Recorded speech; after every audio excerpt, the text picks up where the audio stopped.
Hey everybody. We're going to start in about 5 minutes or so. So just getting everything set up. I'm just going to be here kind of going silent for a few minutes, but thanks everybody for being here.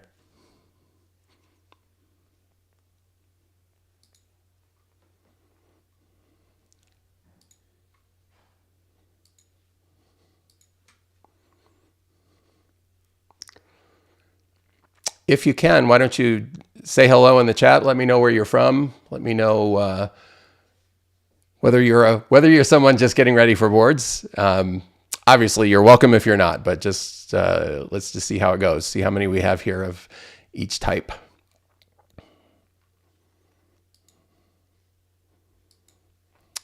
Bum, bum, bum.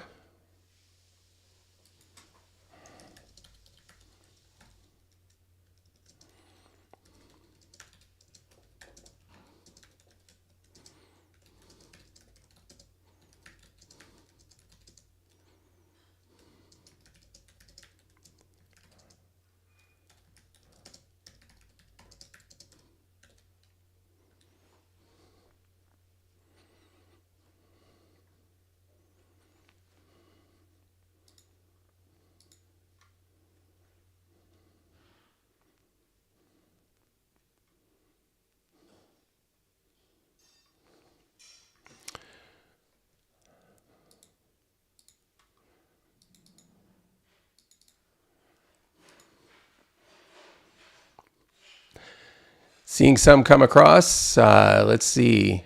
Those of you that are asking, by the way, about whether it will stay online after the live session, like yabba dabba dude, that's outstanding. I like that. Yes, the answer is yes. It will stay online after the session, and I appreciate the question, but it will be you'll be able to find it on my YouTube page. Let's see. Fateh from New York. Good to see you. Narek from Philadelphia. CP boards next week. Outstanding. Good to have you here, man. I hope your stress level's okay. Jing Sun from Dallas. Good to see you too. Elpa from Chicago. Hi, Sandra. Taking your CP in a couple of weeks. Hope your preparation is going okay. Maybe we can ease some stress today. We'll see. SK Win from Louisiana. So good to see you. Let's see, somebody from LA. Good to see you as well. Sandra. I see Sandra's clarifying. She's from Chicago. Jeff, we have a laboratorian in our midst. That's outstanding. Someone from California taking the BB ASCP exam. Someone from Boston. Someone else taking the CP board in 3 weeks. Shella, one of my very own residents. Hi, Shella. I know she's taking the boards pretty soon. Donna taking it in a few weeks. Portia from Dallas. Oh my goodness, you guys, this is fantastic. Thanks to all of you for being there. Francesca, I hope I'm pronouncing that right, from London. Excellent. Good to see you. Of course, it's okay if you're joining from across the pond. For goodness sake, absolutely.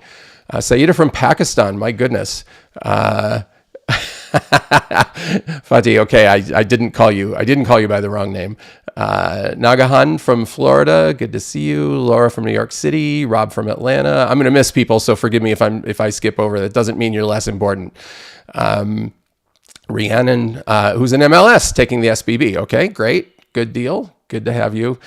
Justin Kreuter. Hang on a second. Justin Kreuter, I declare you overqualified to attend this lecture, my friend. Justin Kreuter, for those of you that don't know him, you should know him. He is an attending at Mayo Clinic in Rochester, and he's the best. So, again, you're way overqualified, dude.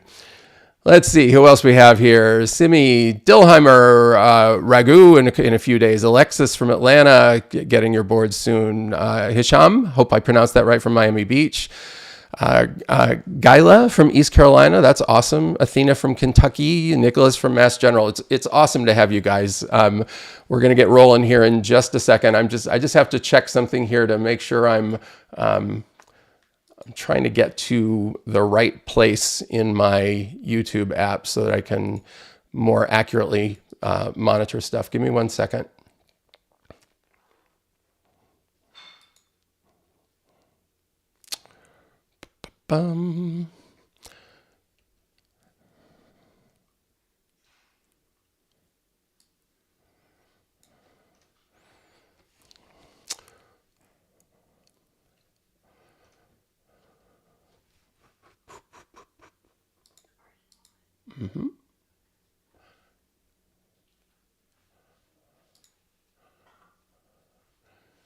Okay. That's all right.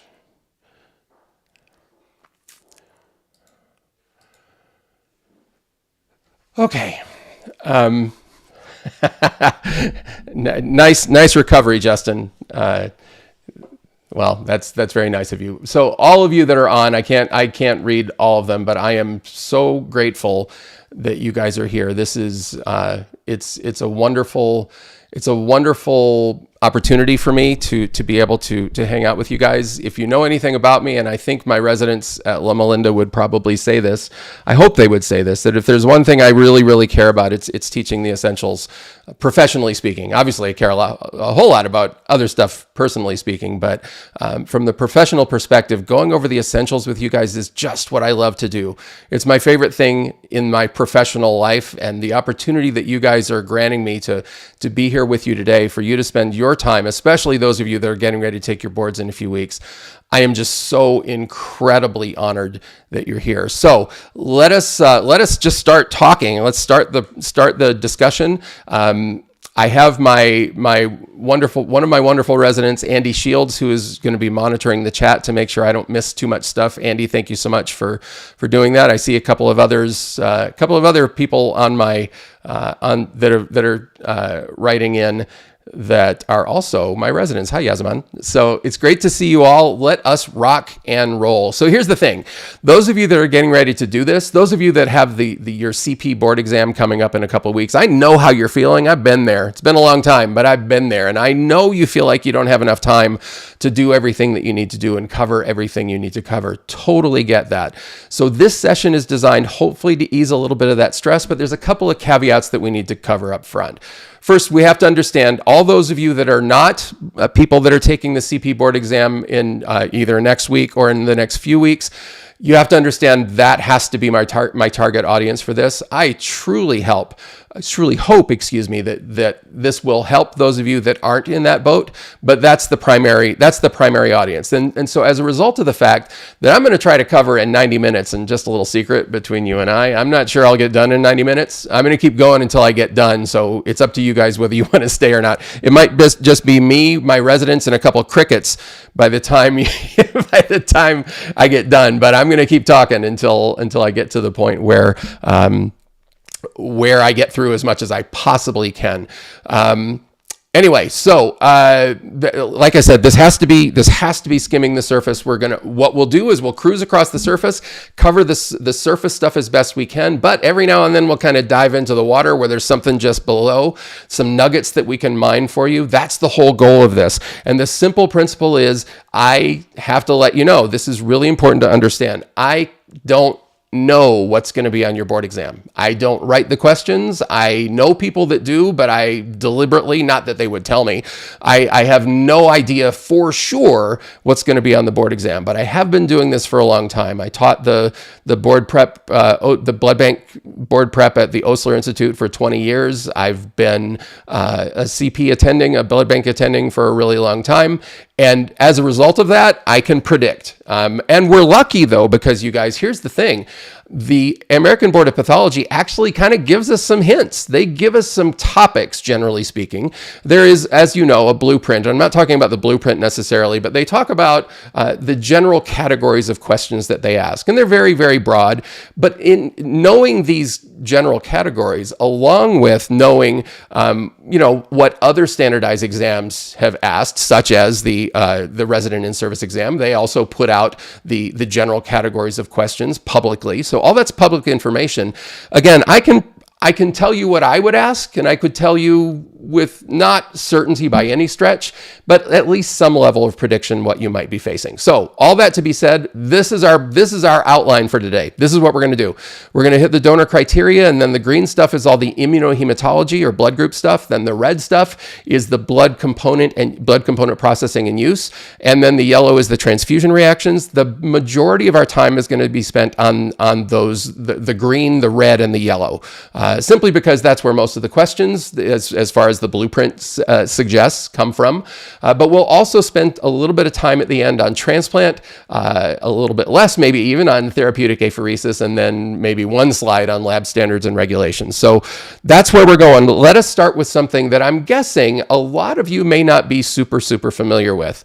Depending on where you train, you may or may not get a lot of exposure to blood donor center world. Now, blood donor center world is a very different world than hospital transfusion world, especially if you're in an academic medical center. Now, again, I know some of you work in places where you have hospital-based donor centers, and some of you, I hope most of you, get the opportunity to go to a local blood center to kind of watch everything being done and all of it being collected and processed. That's great.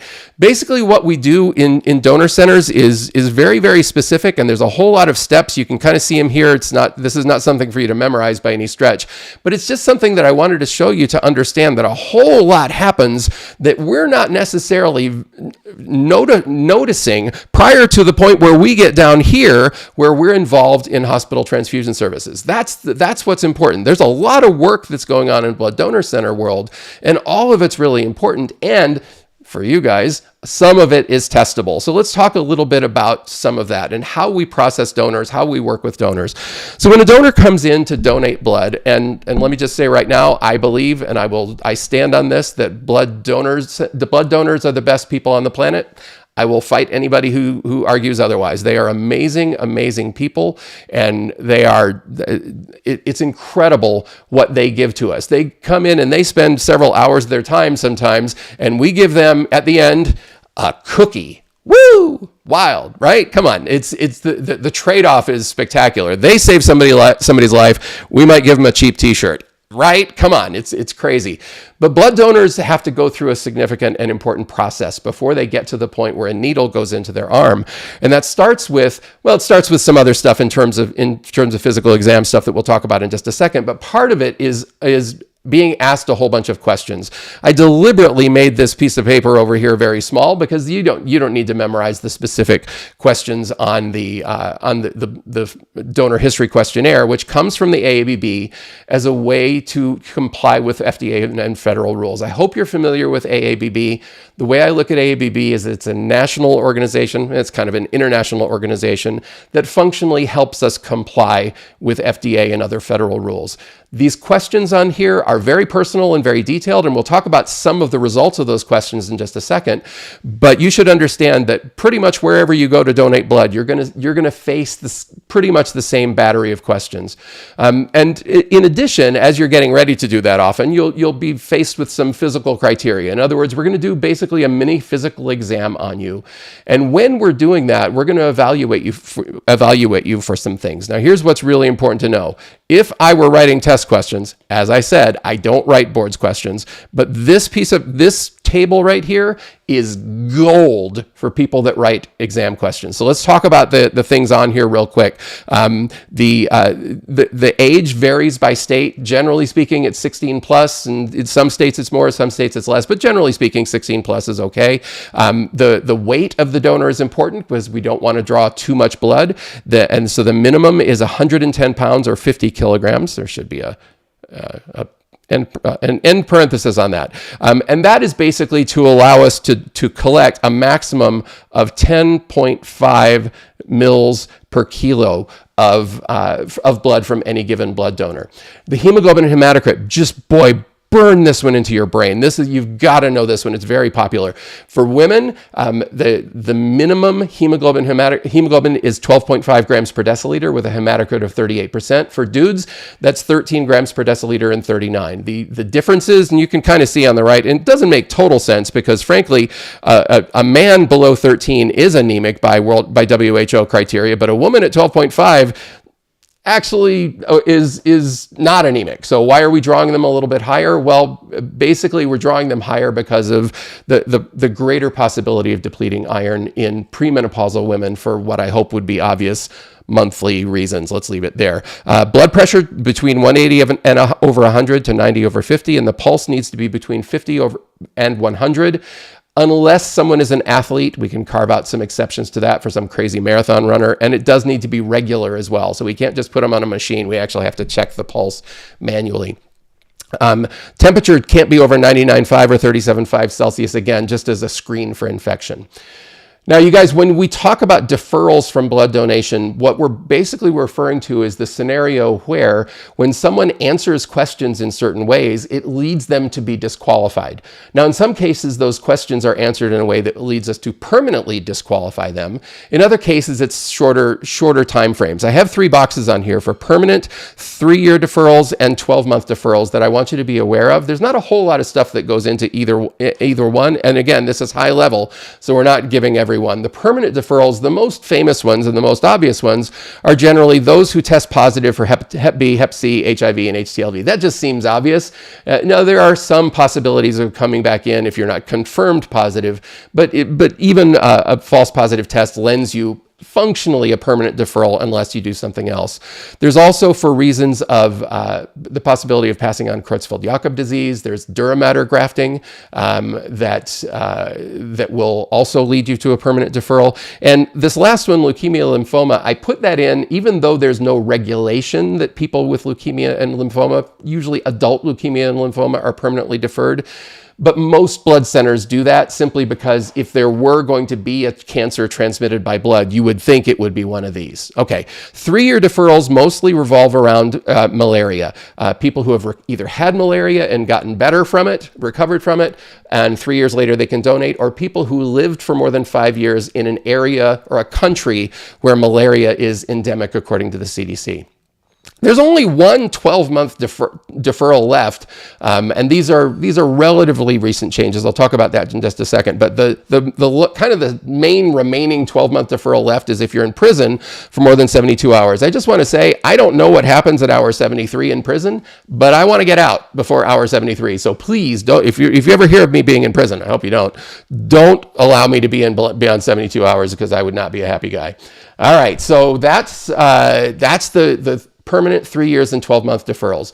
What I want you to know also is that most drugs lead to no deferral from blood donation, and there's a couple of vaccination deferrals, the most common ones that I want you to be aware of, things like influenza vaccines in whatever form, COVID vaccines in whatever form don't give you any deferral, but an MMR vaccine in particular, because it's a live attenuated virus and the rubella part anyway hangs around for a while, you get a 4-week deferral. That's one of the more common deferrals that we get from people donating blood.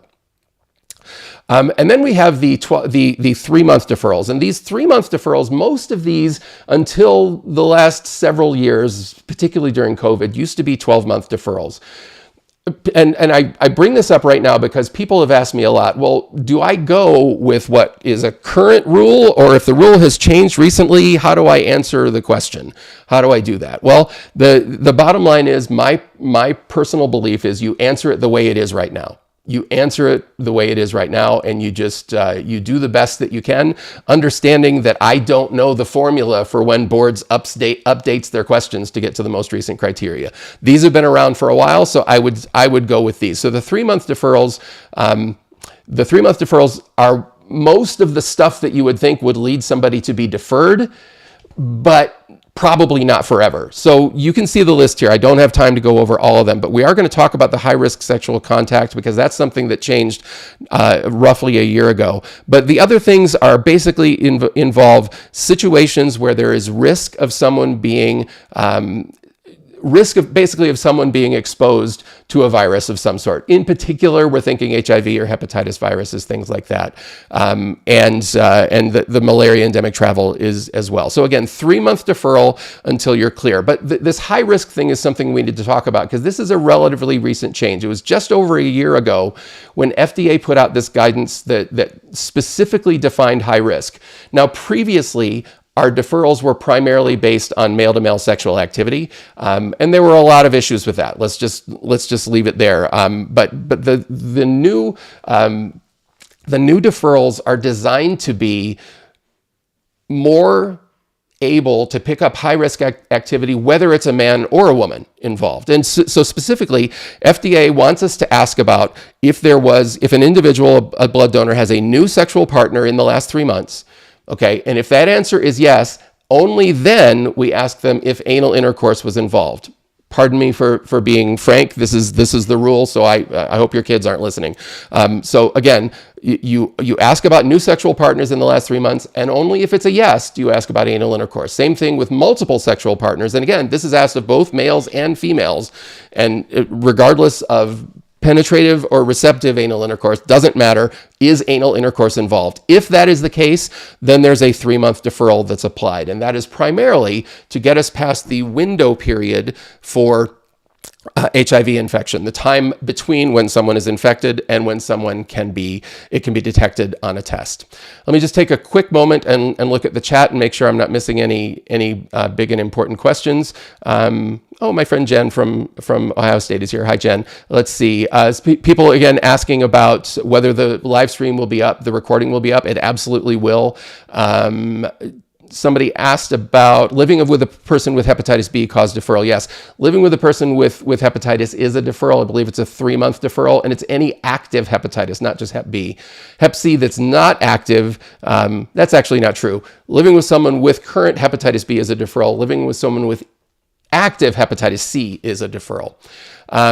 Okay, so let's move on and talk about blood donor screening, because again, this is something that you are held accountable for.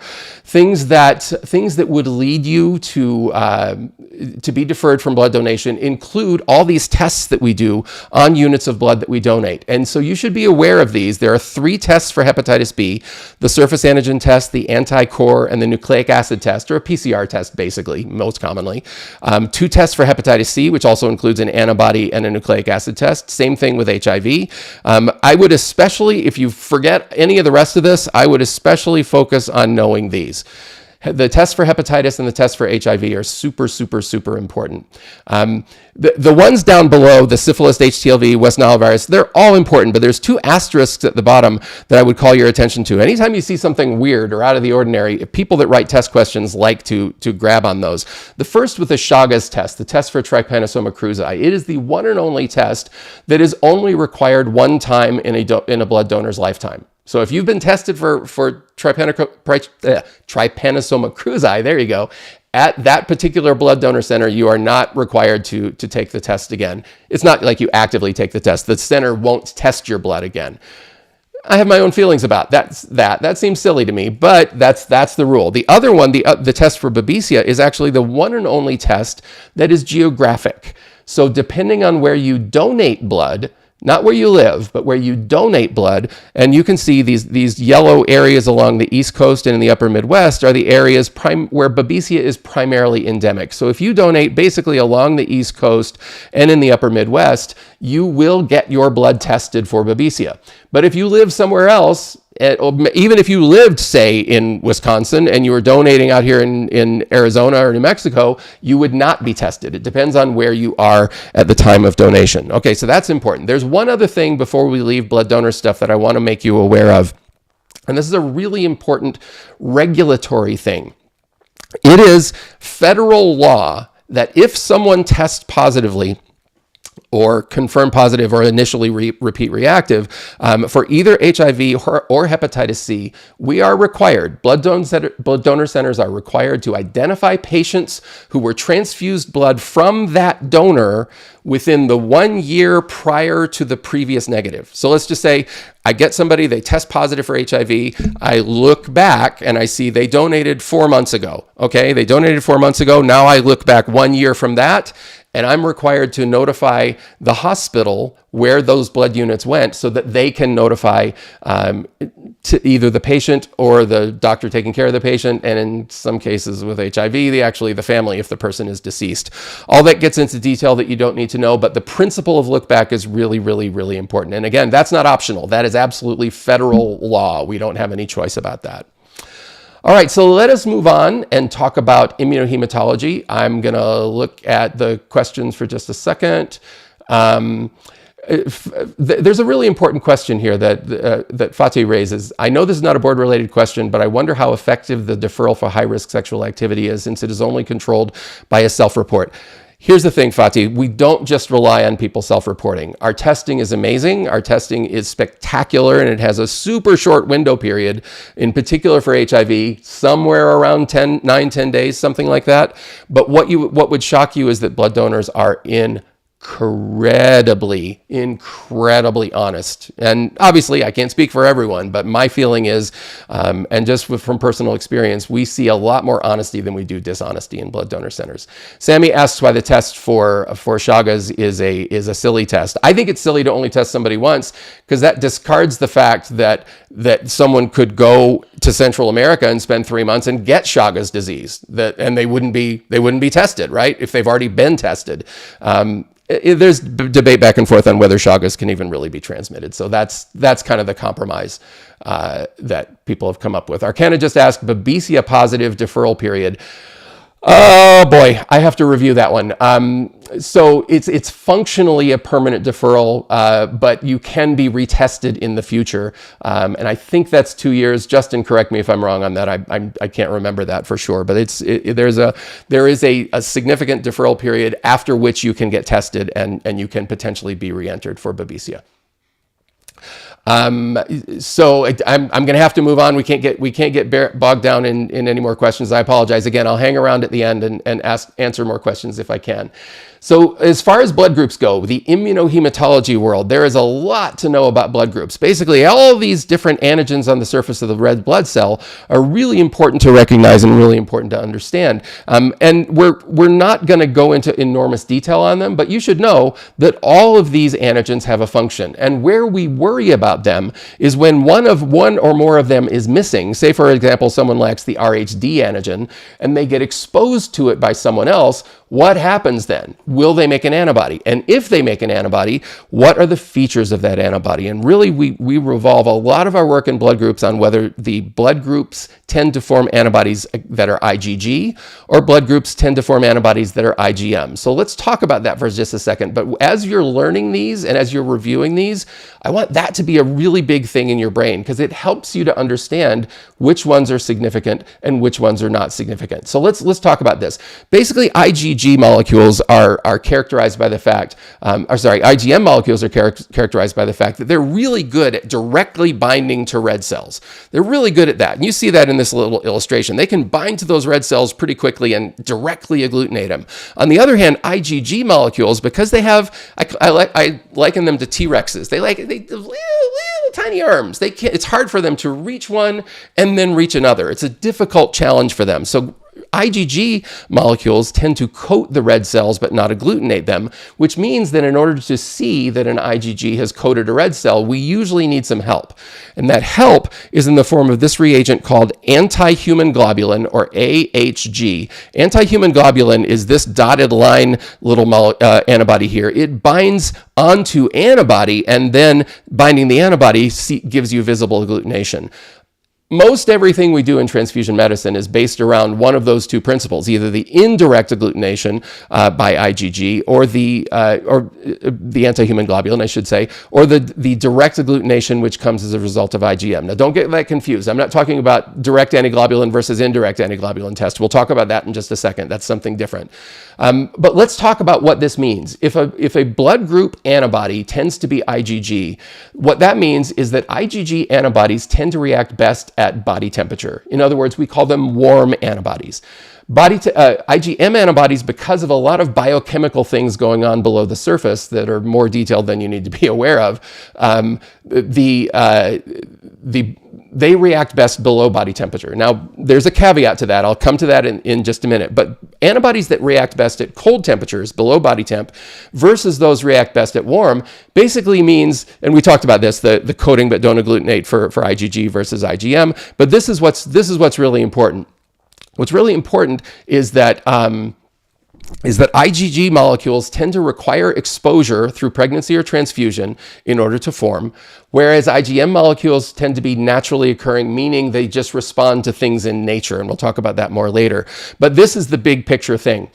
IgGs tend to be clinically significant. By that we mean they can cause hemolytic transfusion reactions and hemolytic disease or hemolytic disease of the fetus in newborn, whereas IgMs outside of the ABO system, hear that please, outside of ABO. ABO antibodies have a lot of IgM and they're very significant and important. But outside of ABO, if a blood group forms IgM antibodies, it tends to be boring, benign, and we don't care.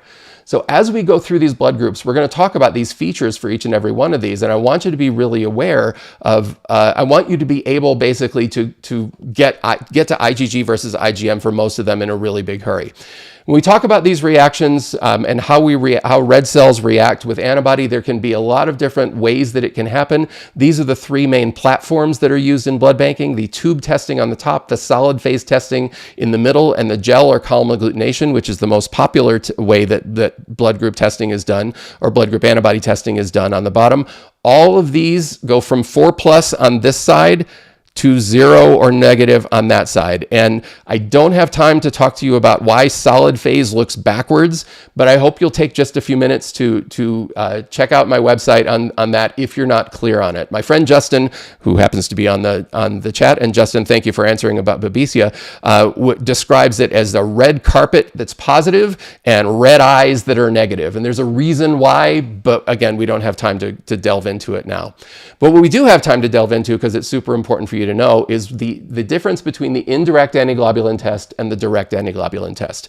Let's walk through the IAT, and I'm sorry the word test is blocked by my silly face up there on the slide. I apologize for that. So the indirect antiglobulin test simply is a test that basically we're looking for the interaction of antibodies versus red cells. And the most common way that's done is in what we call an antibody screen or an antibody detection test, which basically utilizes the patient's serum or plasma against test red cells. And we're trying to answer the question, are there antibodies in this patient's serum against any antigens on these test red cells? So this happens in three basic phases. In the first phase, in tube testing anyway, we simply put the patient's serum and the test red cells together. We don't incubate them, we spin them, and we just look for the presence of agglutination or no agglutination, and that is called the immediate spin phase of the IAT. So the immediate spin will detect really well IgM cold reacting antibodies, but not very well at all IgG warm reacting antibodies. Remember, IgGs have little arms. They can't reach and directly agglutinate. So the next phase is called the 37-degree phase, in which we add a potentiator, something to make these red cells better able to stick together, substances like LIS, low ionic strength saline, or polyethylene glycol, things like that. And then we incubate at, gasp, 37 degrees for a period of time, and it varies by the potentiator, and then we spin it again.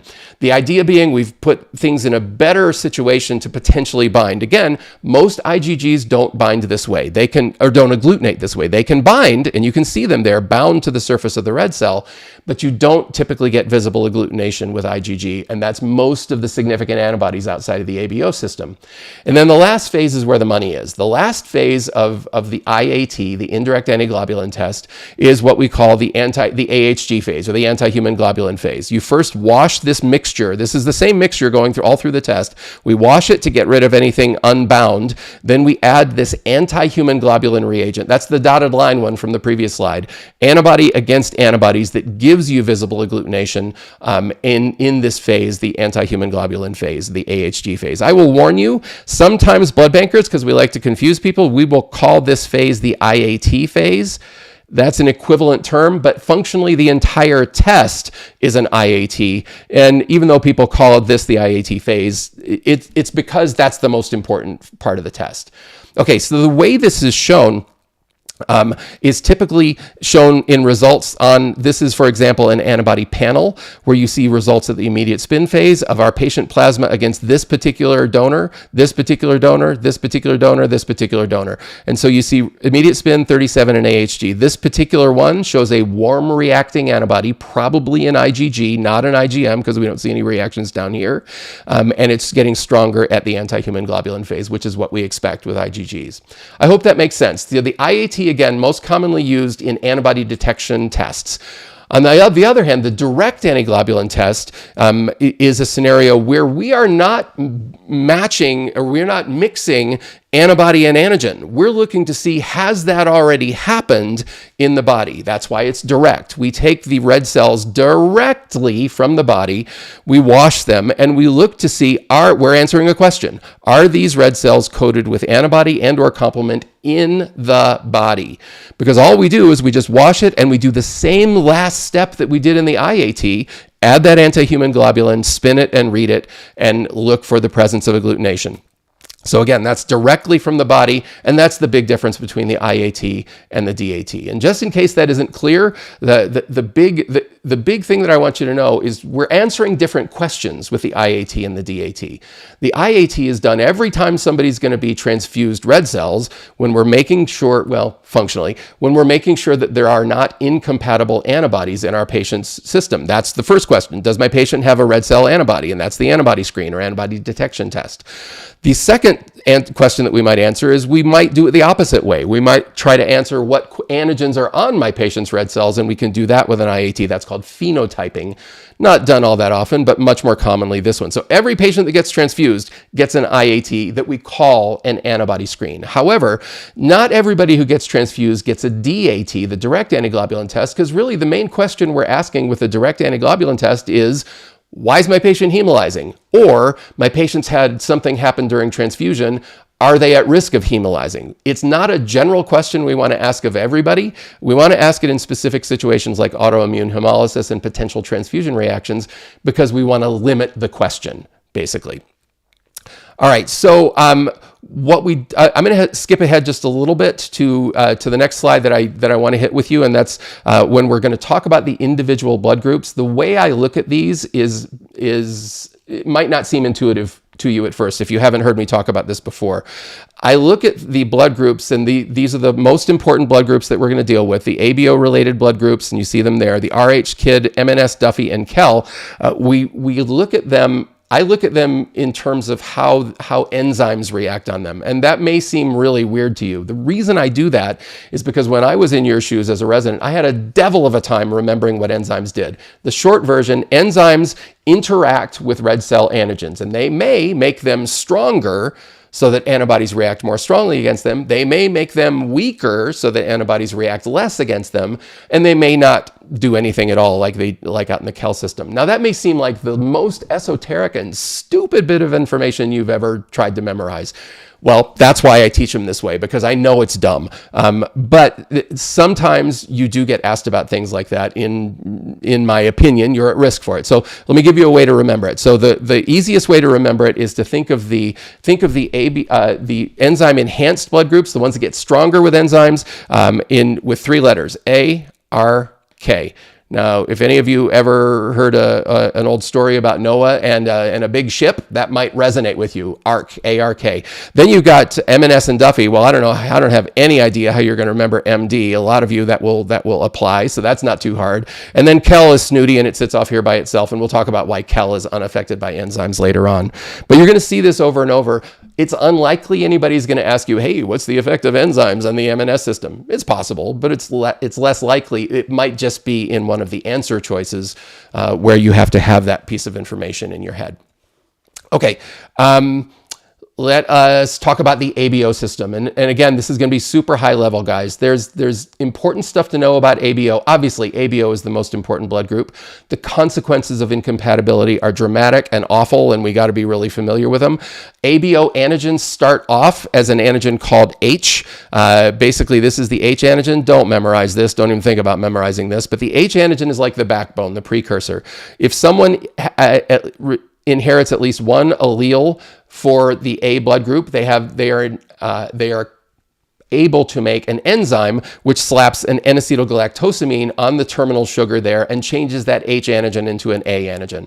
On the other hand, if someone's a B, they inherit a galactosyltransferase that puts a galactose on there and changes the H into B. So the more A or B you make, the less H is remaining. So that should resonate with you when I tell you that the O blood group has the most H, because they don't make any A or B.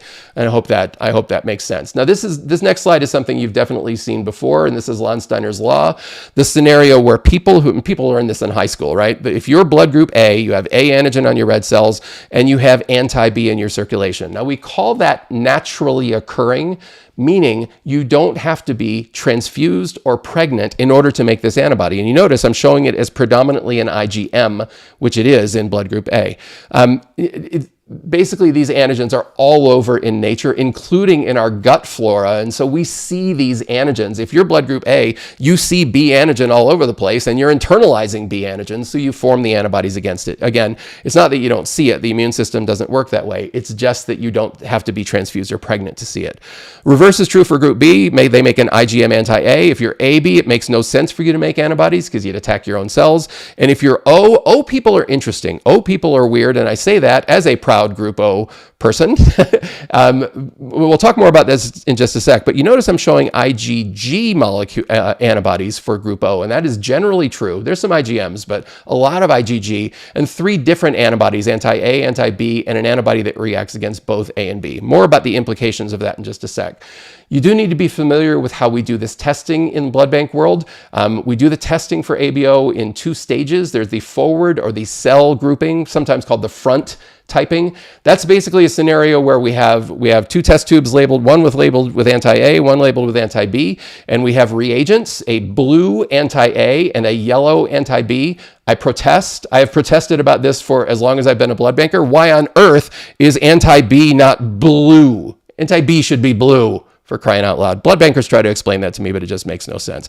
Anyway, so if you take this reagent, and the reason I make a big deal about that is sometimes you get shown just the test tube and you need to recognize that the blue reagent is anti-A and the yellow reagent is anti-B. Okay, so anyway, so you put the laboratory anti-A in there, the laboratory anti-B in there, put the patient's red cells in there, and you just spin it. It's a real quick centrifugation, and all we're looking for is just the presence of direct agglutination. And remember, these ABO antibodies, and including these ABO antibodies in these laboratory reagents, are super strong. So you should see like 3 or 4 plus reactions.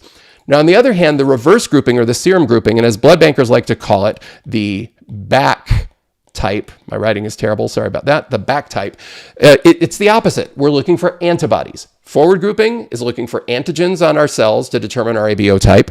The back typing or the reverse grouping is looking for the antibodies. So let's talk about that. You're going to put laboratory A1 red cells and laboratory B red cells in, and the patient's some of the patient's serum or plasma. We put those in together, again, centrifuge them, and very rapidly we get a really strong agglutination. So you should be able, with that principle in mind, to be able to look at someone's forward and reverse grouping on a panel like this and determine right away whether or not the forward and reverse grouping agree. Now, you're not going to be a laboratory technician. You're going to be a CLS and an MLS. You don't have to know all the details of this as a pathologist, but you need to be able to look, for example, sorry, didn't mean to do that. You need to be able to look, for example, at this particular blood group A person and be able to note that this forward grouping looks like there's A antigens on the red cell, and reverse grouping looks like there's anti-B in the circulation, and that's consistent with blood group A. The other quick thing to know is that these reactions are always opposite of each other.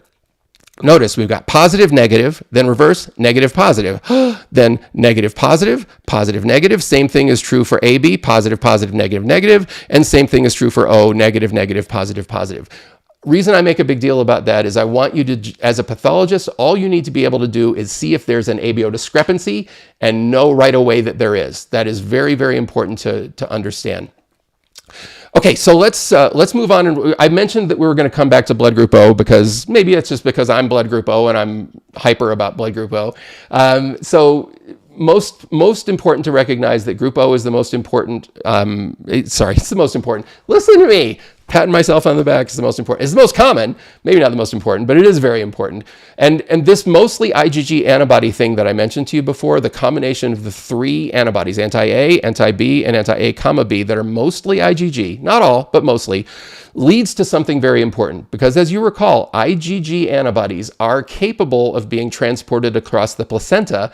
And so as a result, these antibodies cause flashlight in the eyes, ding, ding, ding, hello, the most common form of hemolytic disease of the fetus and newborn.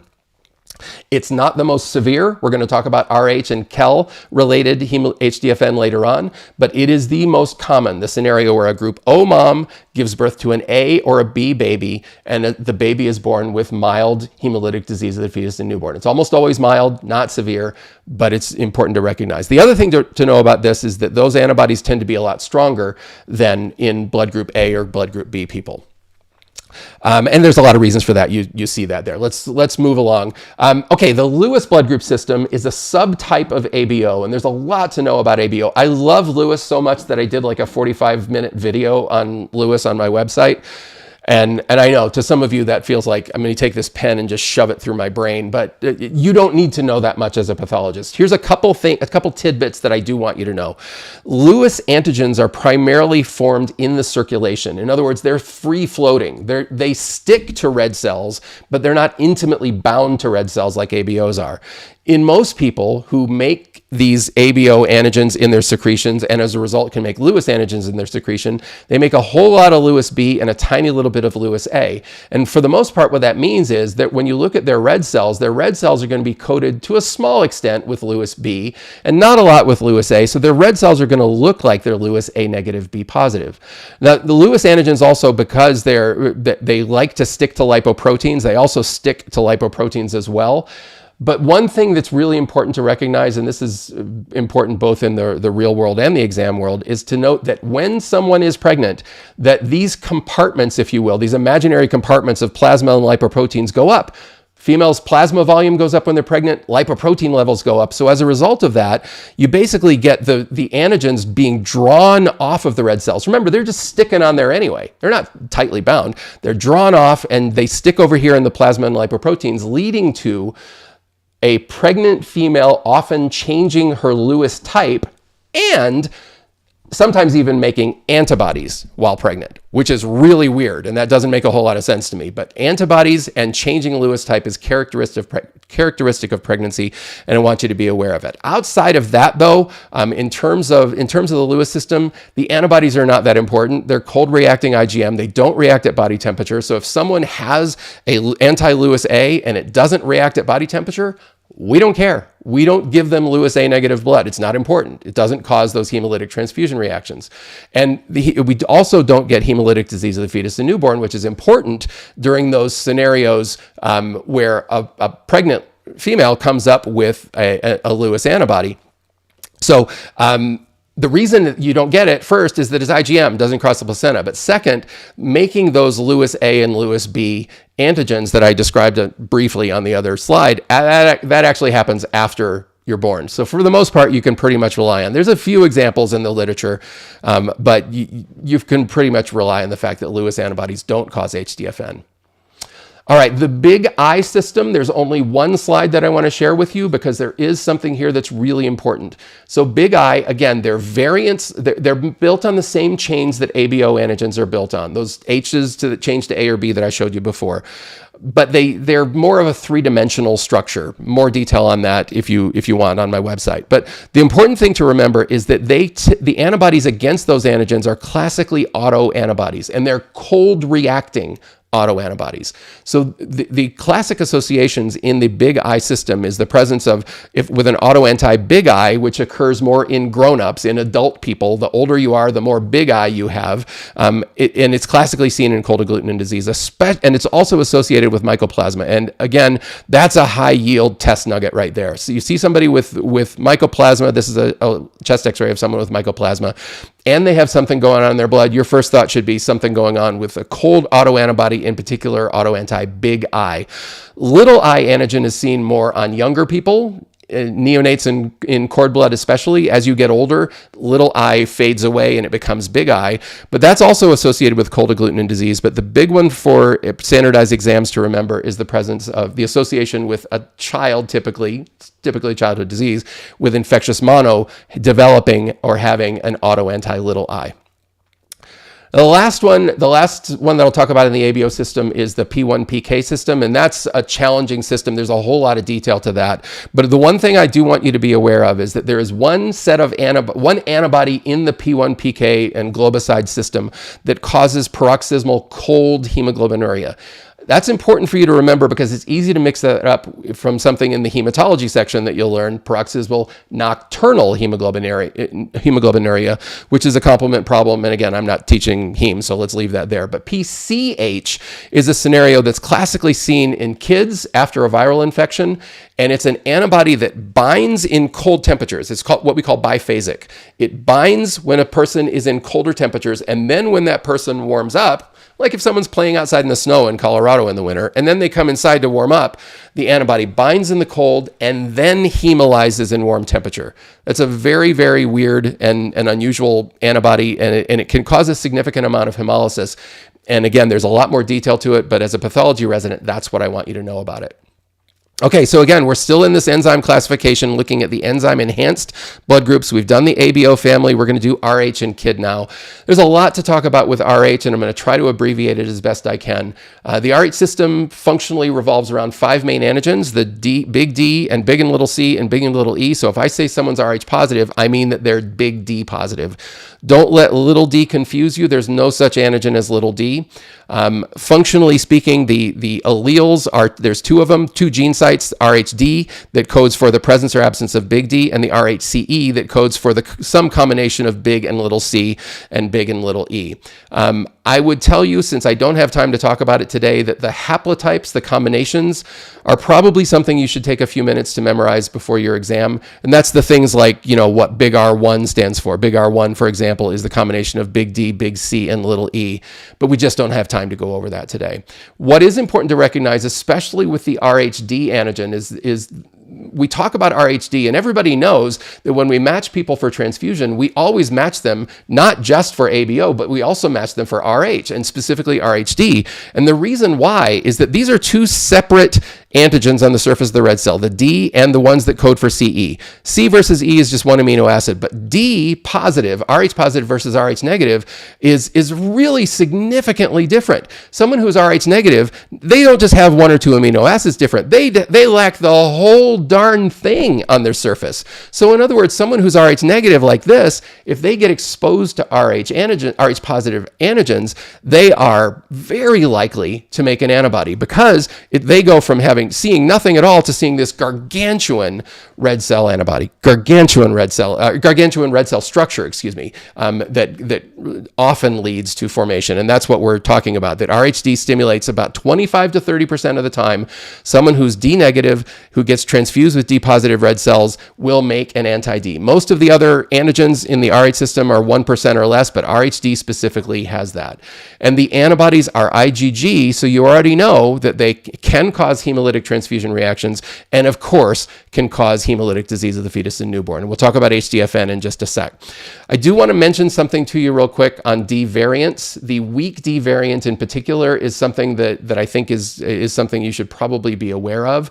And to understand weak D, you have to understand how we test people normally. So the way we test people normally is simply we use this reagent anti-D, which is not just an IgG, but it's actually also a mixture of IgG and IgM. This IgG does a really good job at directly agglutinating D positive red cells on immediate spin and causing visible, obvious agglutination. So it's easy, no problem. But there's also an IgG in there because sometimes people don't react with the IgM because they don't have enough D. But the IgG is still capable, so they'll look negative. The IgG is still capable of binding. So in order to prove that someone like that really is D positive, we have to carry the reactions all the way through the end of the anti-human globulin test. In other words, we need this AHG to show that these IgGs that we started with back here have bound to the red cell. That is the weak D test. All it is just an IAT, just in a different circumstance. Important to know that the only people who have to have that weak D test, in other words, if we call somebody D negative, as a patient, we can just leave them as D negative.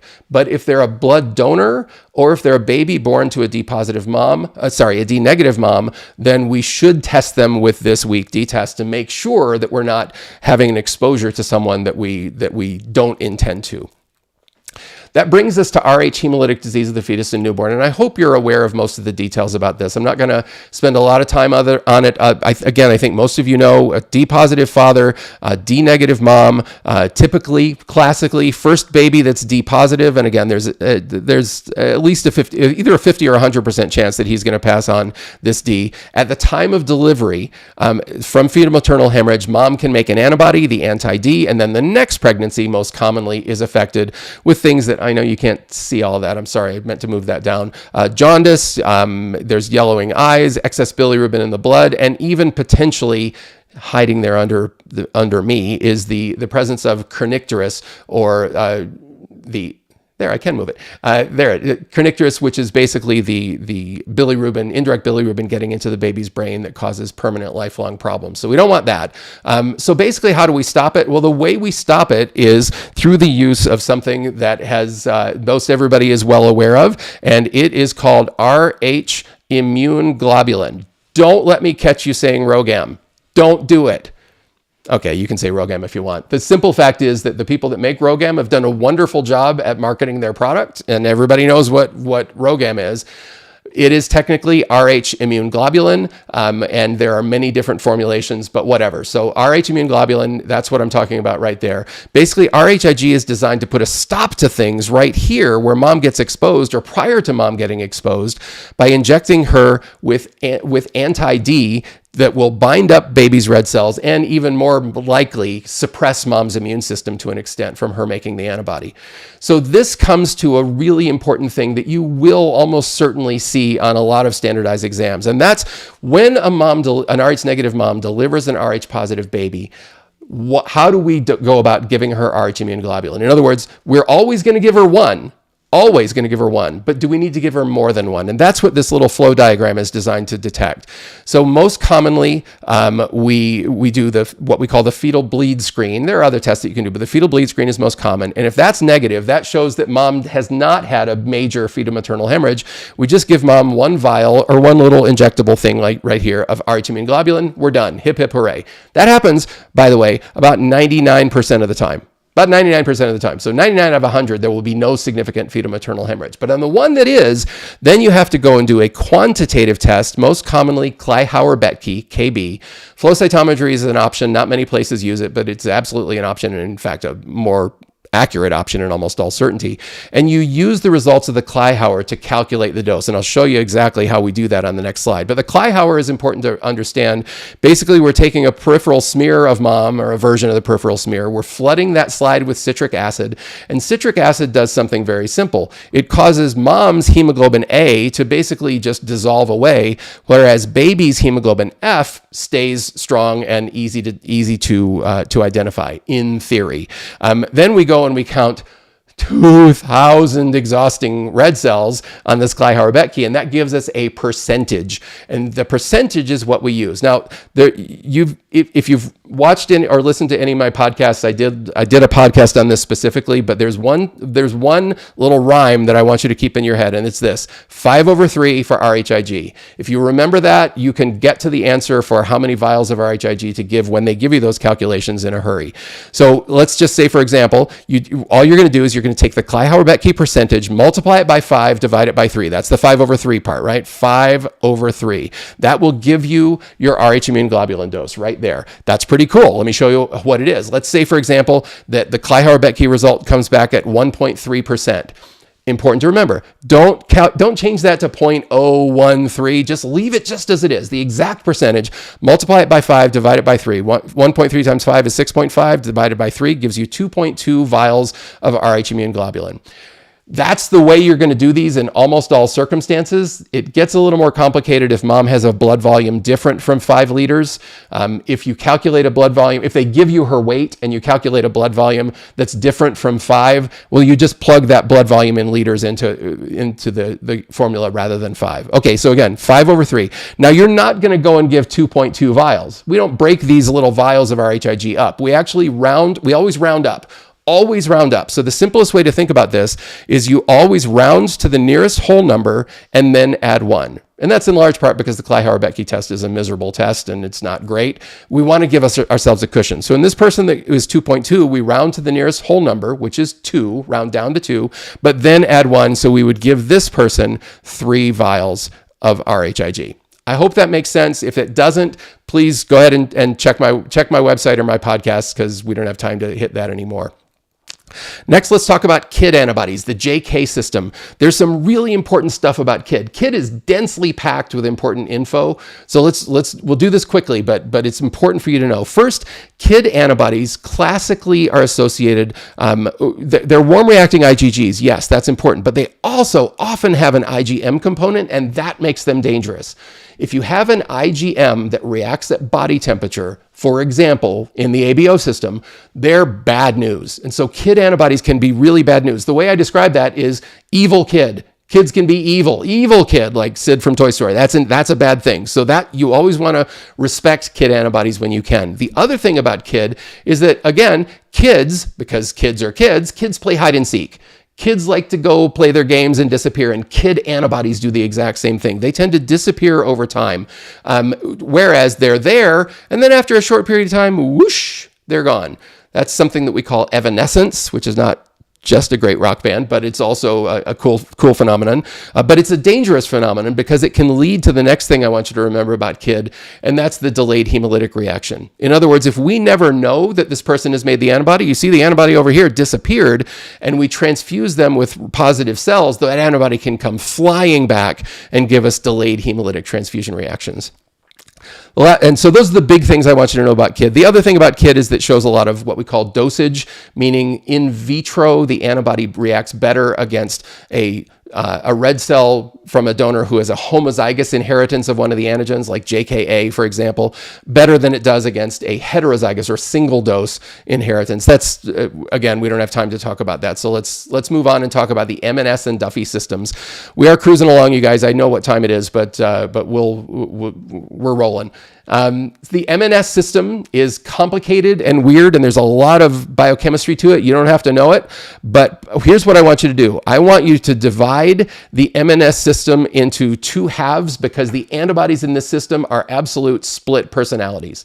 They react in very, very opposite and different ways. So in terms of the antigens, real quickly, they're formed on these long glycoprotein chains that stick up above the surface of the red cell. One kind of interesting thing is that the last part of the part that form the antigens that form the glycophorin structures that form the big and little S antigens, they always have the same last 26 amino acids as the N version of glycophorin A. That's just a curiosity more than anything. It has some implications, but they're probably not all that important for you. But what is important and super important is recognizing this U antigen that is present on either the big S or the little s version of glycophorin B. And when someone is negative for both big and little s, in other words, if someone lacks both of those, then they also lack this U antigen. U stands for universal, and that's a potentially really big problem if somebody has an antibody against a universal antigen. So again, remember I said there's split personality. Here's what I mean by that. If someone forms antibodies against the M and N antigens, they are typically IgM naturally occurring antibodies. Big S, little s, and U are typically IgG exposure requiring and clinically significant antibodies. So all those go along together. IgMs typically do this. IgGs typically do this. And the fact that this is cold reactive and this is warm reactive means that anti-M and anti-N are usually insignificant unless they react at body temperature, whereas big S, little s, and U antibodies are pretty much always significant. And the one that really scares us, and it's seen more commonly in African Americans, because African Americans are more likely to be big and little s negative than Caucasians are, is to have an anti-U that makes you very, very difficult to transfuse.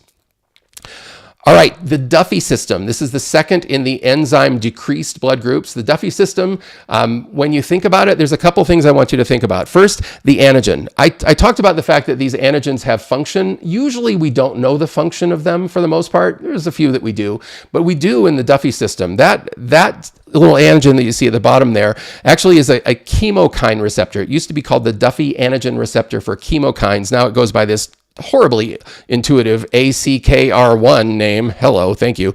But anyway, this antigen is super important in terms of receiving chemical signals from the rest of the body.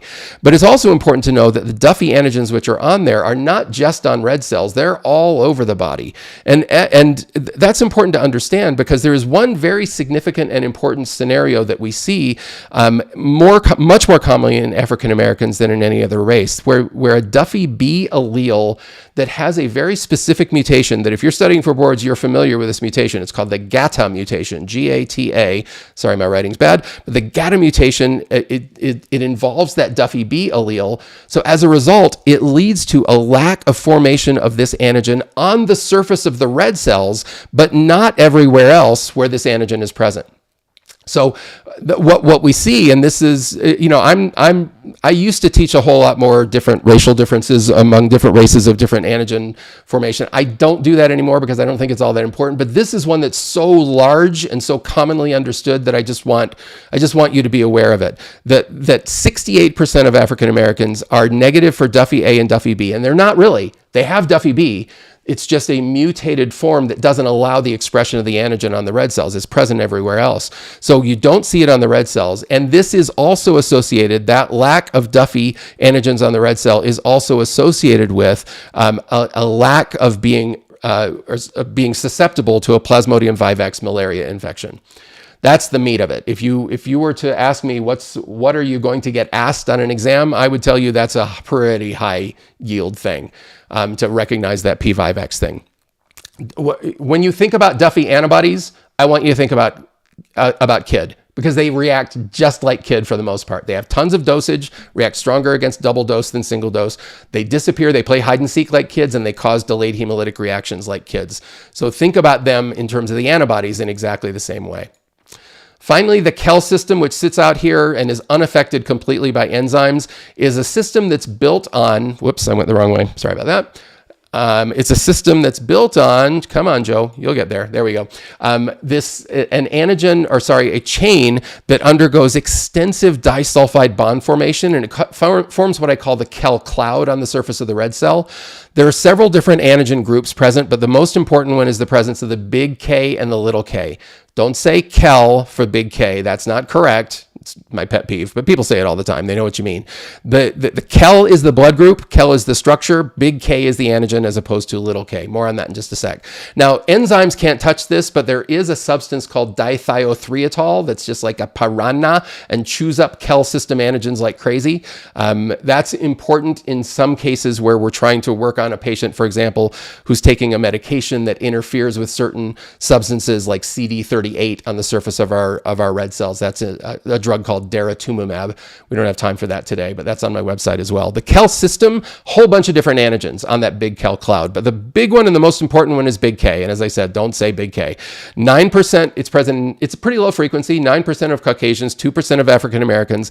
I don't know why, but historically, people that write standardized exam questions just pretty much expect you to know that one.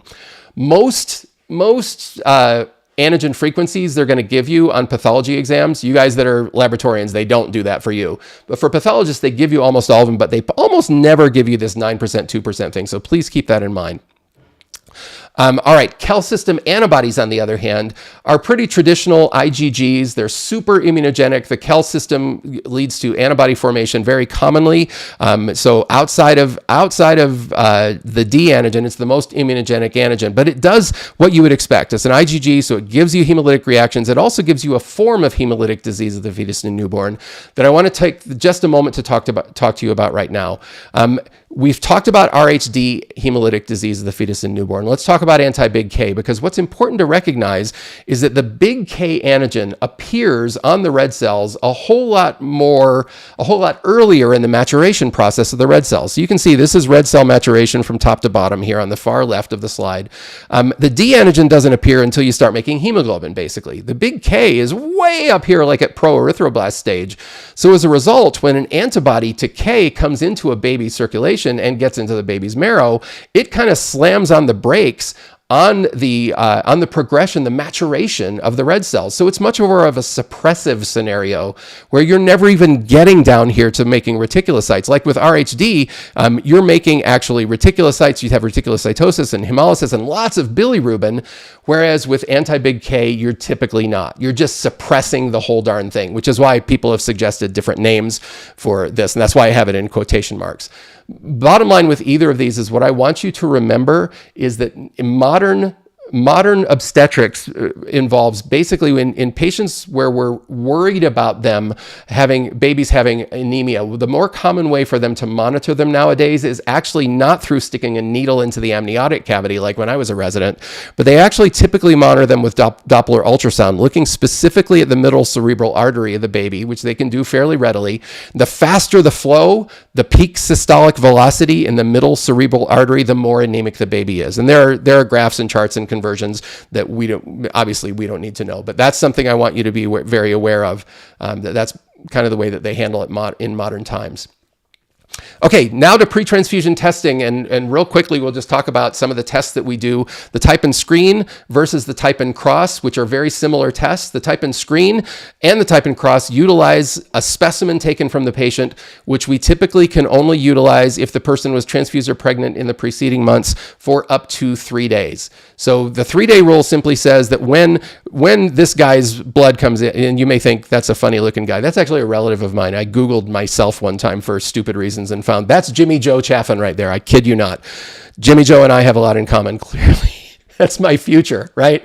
I'm not showing that to my wife. Anyway, so if Jimmy Joe, comes in on Sunday and gets his blood drawn at 2 p.m. on Sunday, Sunday becomes day 0, and then we can use that sample for any pre-transfusion testing all the way through Wednesday at midnight, which is obviously the 3rd day.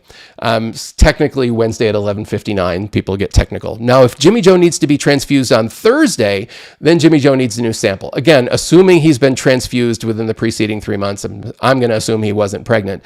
Most blood banks, though, just use this 3-day rule across the board because it's kind of hard to keep track of who is and who isn't. But that 3-day rule is something that I think is pretty high yield for you and potentially that you'll see.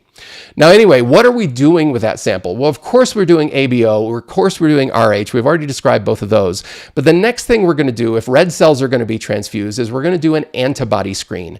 It's also called an antibody detection test. It basically is taking our patient's plasma and testing it against 3 different group O donors of known phenotype. So these are people that the blood bank company, the manufacturing company has identified as people that have the appropriate mix of antigens, and you can see the phenotypes there for each particular donor. And these 3 people are designed to represent the population. And so if our patient does not, and these, by the way, they are all group O because we don't want ABO antibodies messing things up.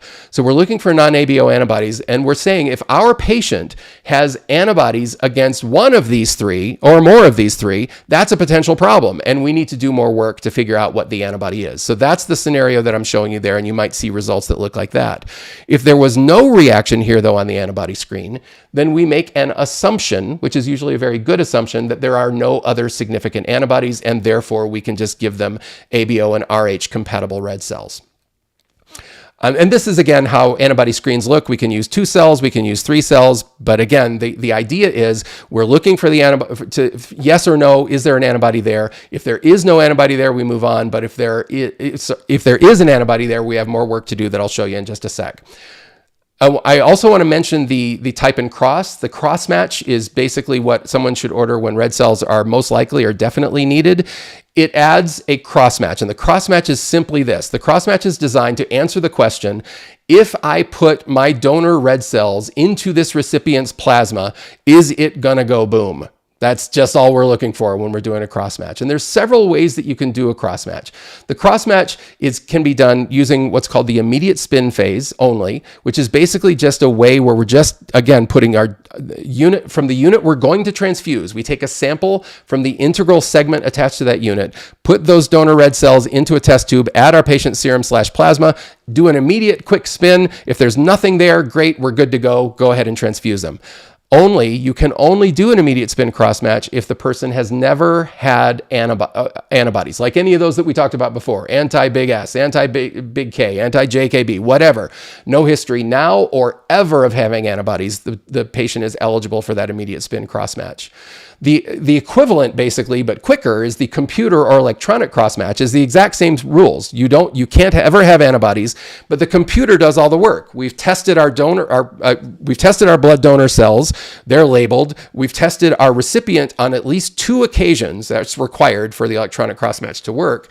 And so as a result of that, bada bing, bada boom, we click a button on click a mouse on the. What am I, 82 years old? Click the mouse and the computer says, yes, good to go, this unit with this patient, and it's very, very fast. Again, only if someone has never had an antibody or if they don't have one now. But if someone has a history of antibodies, either now or ever, from now into eternity, they will require a full anti-human globulin cross-match. And that's a significant antibody, I should be clear, not necessarily an insignificant one. And that's basically you're required to do the whole indirect antiglobulin test. It takes more time. Delays are built in, but it is something that's required when you have a history of an antibody of that nature.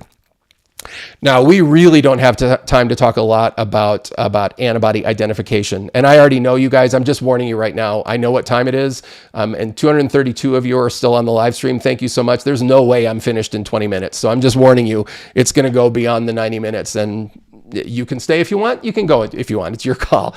So here's antibody ID. Antibody ID has gotten more complicated on our board exams in recent years. And that's in large part because you used to get a printed out booklet. And the printed out booklet basically had the antibody panels in it, and you could go and you could scratch things out, right? Nowadays, you don't really get that. To my understanding, you get a piece of scratch paper. In some places, you get a whiteboard, but you don't get the actual antibody ID panel. So what are you going to do? You're going to go on the screen. Let's see, you're going to go on the screen and start marking things off on the screen. Of course, you're not going to do that. So I have a couple of suggestions.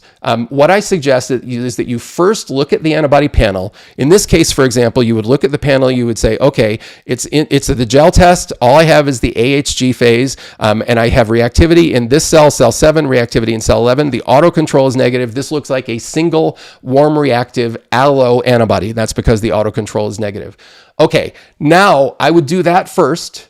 Then I would look at the answer choices and look to see, are the answers asking you, what is the antibody? Or are the answers asking you like next generation questions? In other words, you first have to identify the antibody and then they ask you about what the features are. If it's that first one and they're asking you the antibody, then I would just focus on doing my rule outs. Again, don't have time for it. There's a long video on that on my site. Ruling out, say, for example, in this particular cell, I would use, for the KID antigens, I would use that particular one, a homozygous expression, a double dose expression of JKB to rule out JKB, and because there's no reaction, and I would use that one to rule out JKA, and I would move on. Again, you might have to do this. You might have to write down these antigens on a piece of paper, on your scratch paper, and then do your cross-offs that way. But limit yourself to only doing what you have to do. I used to say do the full ID whenever you can, but I also understand that oh, Christine, look at you. I also understand that we're time limited. I don't want you spending a ton of time on these. Most of these are worth 1 point. 1 point, ladies and gentlemen. So as a result of that, you don't have to go to great lengths on this, but you can take the shortcut of looking for the answers. This particular case, and Christine already mentions this on the chat, this one is actually, you have correlation here. This is actually an anti-big K. Okay, so this is great and this is wonderful.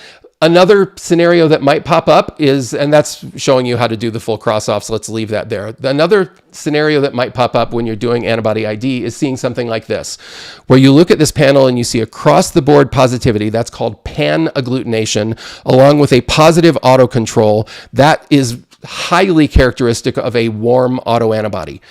Warm autoantibodies come with their own set of rules and requirements, and they are challenging because what we don't know is what's behind there. In other words, I see that there's a warm autoantibody, but I see there's a warm autoantibody there. Is there also something else, an alloantibody that's hiding?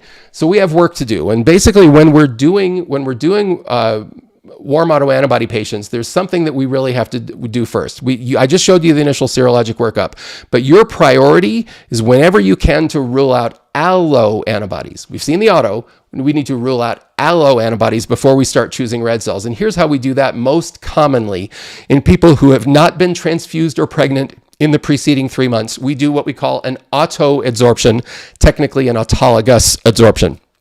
The principle is simple. We have our plasma. We know there's autoantibody in there. We're wondering, is there alloantibody in there? So we take our patient's red cells, we treat them to get rid of any antibodies already bound, and then we simply incubate our patient red cells with our patient's own plasma.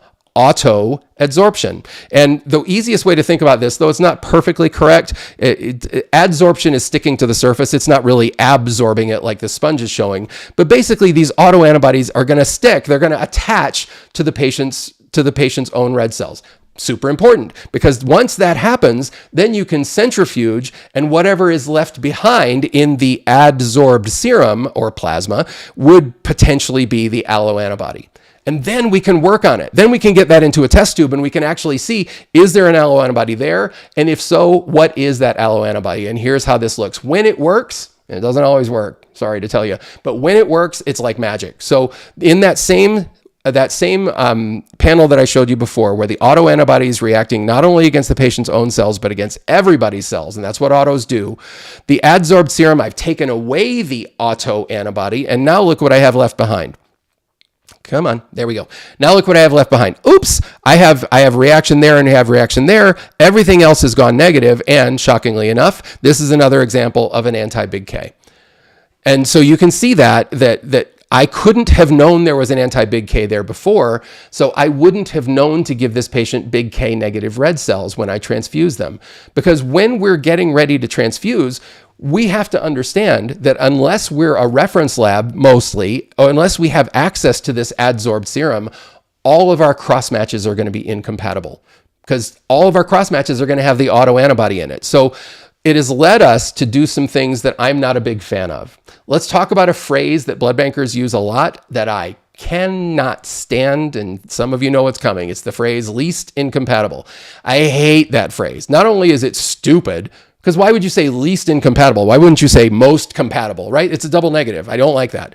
So why do I not like that term? Because unfortunately, here's how it gets used. Let's just say that we're getting ready to transfuse somebody that has an autoantibody, and we do cross matches against a whole bunch of different red cells, and they look like this. Some of them are wildly incompatible, like there's a 4+, 3+, 3+, there's a 2+, there's a 3+, and so we go and we choose that 2+, which I'm fine with, no problem. Choose that, no sweat. But does that mean that that is safer than unit 3, 2, 1, or 4? Nope. Or 5, I should say. Nope, it absolutely doesn't. And so if we use that to communicate with our people ordering transfusions and say, oh, hey, we chose the least incompatible unit, that is always a mistake. What we have done is we have ruled out alloantibodies, and we have chosen the unit that is most compatible, but it is not a guarantee of safety, and we need to be sure that we're letting our clinicians know that. All right, enough on that. I've harped on that enough. So I know that took a while, but I love blood groups, and I admit that I over-explain sometimes. Let's move on, and let's talk about blood collection, processing, and storing. Let's see. By just looking at a couple questions that have come along. Fatih asks about auto control after adsorption. There's a different way to do a control. It's called last wash, but it's not exactly the same, Fatih.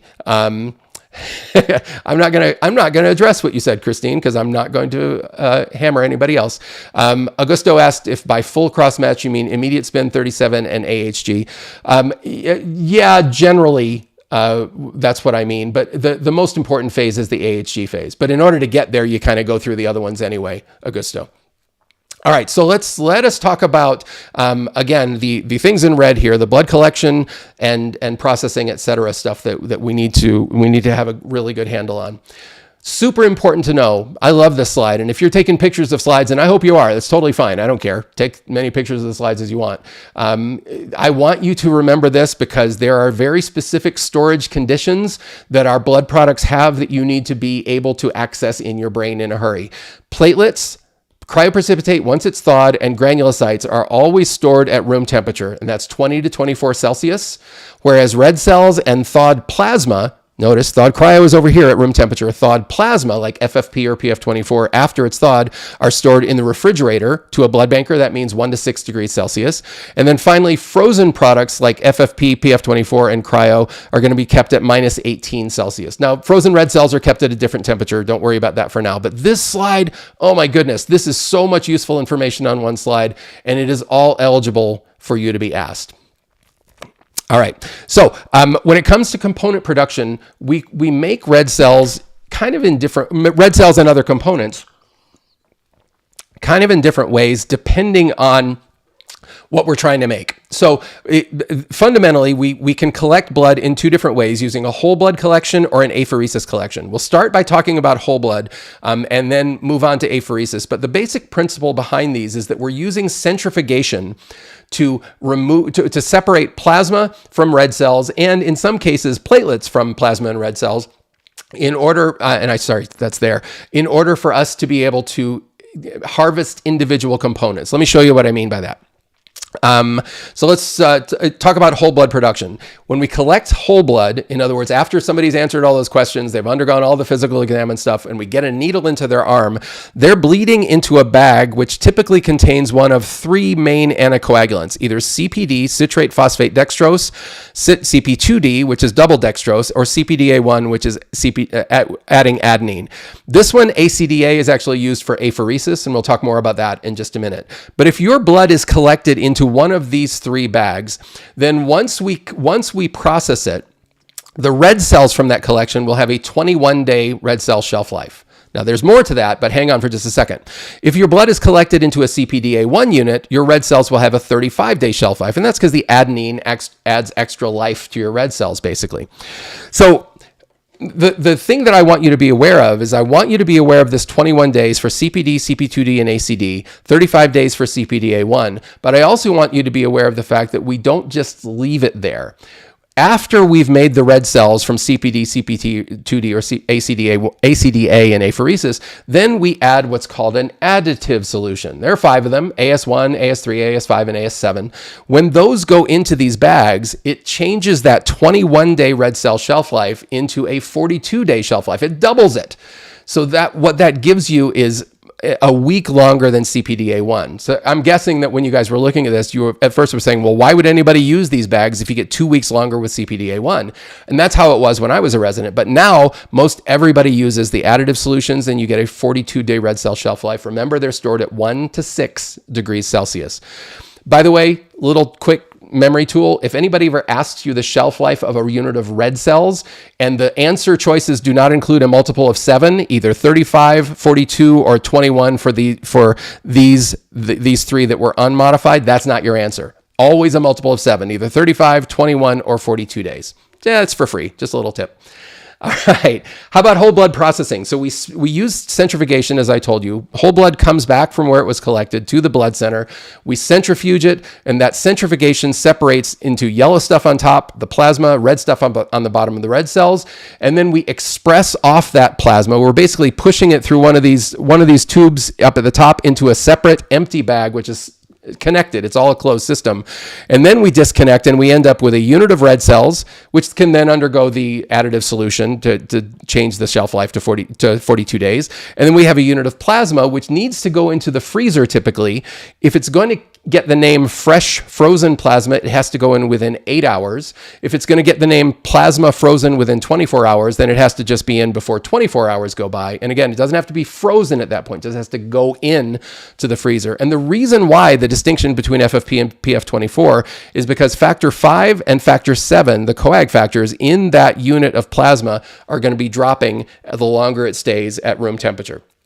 Okay, so that's really important to understand, that factor 5 and factor 7 thing and the distinction between FFP and PF24. Even though we use them pretty much interchangeably, the distinction in how they're named is important.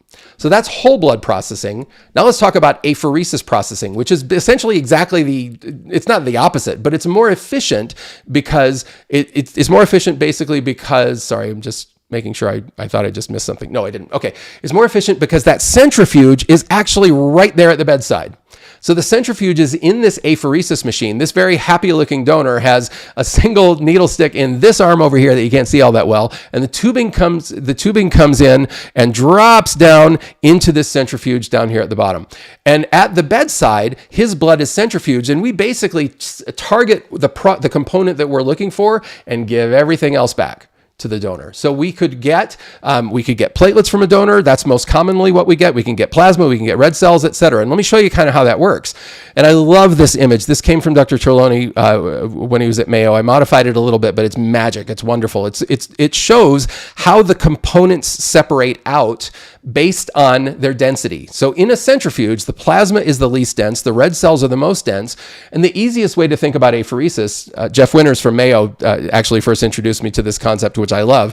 Think about it this way. If you're just gonna grab some platelets, if you would need a platelet donor, you're gonna functionally stick a little straw in there, slurp out the platelets and plasma, and give everything else back to the donor. So it's a very efficient way of targeting what you're looking for from the donor. And that's the reason that when we look at platelets, we don't see a lot of red cells in there, right? Because we're way on the other end when we're harvesting the platelets. On the other hand, if we want red cells, well, then we just move that slide over. Move that straw over, slurp out the red cells, and you might get something like what I did here a couple of years ago. This was actually early in COVID, thus the mask. But I donated a double unit of red cells. I mentioned that I'm group O. I'm actually O negative, which means I had no choice in life. I had to be a blood banker. And this was 2 units of red cells. Important thing to know. By the way, this just reminds me of something I didn't cover. For RBCs, if someone donates, let me rephrase. If someone donates whole blood, they get deferred for 8 weeks between when they can donate and the next time they can donate. If someone donates double reds, that's what I did up here with 2 units, then it's actually 16 weeks. It's double the deferral, 16 weeks. So that's important to keep that in mind. All right, moving along. Let's talk about how we use these individual blood products, okay? Slide says factor 8. What did I say? FH says, slide says factor 8. If I said, when I was talking about how, let me go back to that slide. No, let me not go back to that slide. When I was talking about the factors that drop most rapidly in a bag of blood, I meant to say 5 and 8. Did I say 5 and 7? If I did, that was a mistake. It's 5 and 8. So my apologies if I misspoke. Again, let's talk about how we transfuse these individual products. Whole blood, not very commonly transfused anymore. We usually use the components. Specifically, whole blood nowadays, though, has made a comeback, has a massive comeback in trauma settings. Scenarios where, and we'll talk about in just a minute, when we transfuse trauma patients, we typically give them a unit of red cells for every unit of plasma, and we give typically 6 units of red cells, 6 units of plasma for every unit of apheresis platelets that we give them, somewhere in that ballpark. But it's been discussed for a long time. Why don't we just give them whole blood instead? And that is something that has become a lot more prominent in recent years. We give it as group O, but we measure the antibodies to try and make sure that the antibodies are not super strong in case that group O unit is going to an A, B, or an AB person. So trauma settings is the most common use of whole blood. Red cell transfusion guidelines are actually relatively recent. The previous ones are not all that different. And so functionally, what we say is that when we're transfusing somebody red cells, it's reasonable. Note what I said, reasonable, not mandatory, to transfuse a hemodynamic stable adult hospital inpatient when they drop below 7 grams per deciliter. And that's true for hemonc as well. That's also true for pediatric cases that are not, thalassemia patients, for example, with no hemoglobinopathy. Again, that's just a guideline. patients set their own guidelines, and if someone is having trouble at a higher level than that, well, by gosh, use your medical judgment. But this is just in general as a guideline. If someone's undergoing cardiac surgery, we typically elevate that to 7. If they have a cardiac history, either an acute or chronic cardiac history, we make that 8 as the threshold. And the orthopedic surgeons have browbeaten us a little bit, but there's some data to suggest that they should have a higher threshold as well. I would definitely know this 7. That is a big and important one, and that has not changed in recent years. So the 7 is an important threshold to be familiar with. Second, you should also be aware of how much of an impact a unit of red cells has on a patient. So if I transfuse somebody a unit of red cells and they're a normal sized person and they're not bleeding or hemolyzing, I would expect their hemoglobin to go up 1 gram per deciliter. That's the big number to remember. I want you to know that one. And it goes along because there's typically a 1 gram per deciliter, 3% hematocrit correlation, that the hematocrit would increase about 3%. This particular study, which was done back at Walter Reed when I was there, I was not on the study, but I know the people that did, showed very clearly that you can see that effect within 15 minutes. So what we try to tell people in terms of transfusing wisely is transfuse the minimum amount that you need to try and get to where you're going, then measure the effect shortly after the transfusion. And that's what I'm talking about with the quick effect. There are 2 types of platelets out there. Vast majority of places only use one type of platelet, and that's platelets collected by apheresis. And there's some important numbers that you need to be aware of when it comes to apheresis platelets. So when it comes to apheresis platelets, the numbers that you need to be aware of in terms of when we test those units of platelets, we have to have the minimum of 3 times 10 to the 11th platelets in 90% of those units that we test with a residual pH of 6.2 or less. And that functionally means that the pH is a measure of how healthy the platelets are and how anaerobic they are. The number is indicative of how good our harvest is during collection. The other number that's on here is this white cell number of less than 5 million. We'll talk about leukoreduction shortly, but that's the threshold that defines a leukoreduced unit in the United States. So why do we transfuse platelets? Well, there is some good data on this, some reasonable prospective studies. It's not perfect, but there's some reasonable studies showing that, and this is the AABB guidelines, that if someone is not bleeding, doesn't have any other risk factors, that transfusing them at a threshold of 10,000 to keep them from bleeding is reasonable.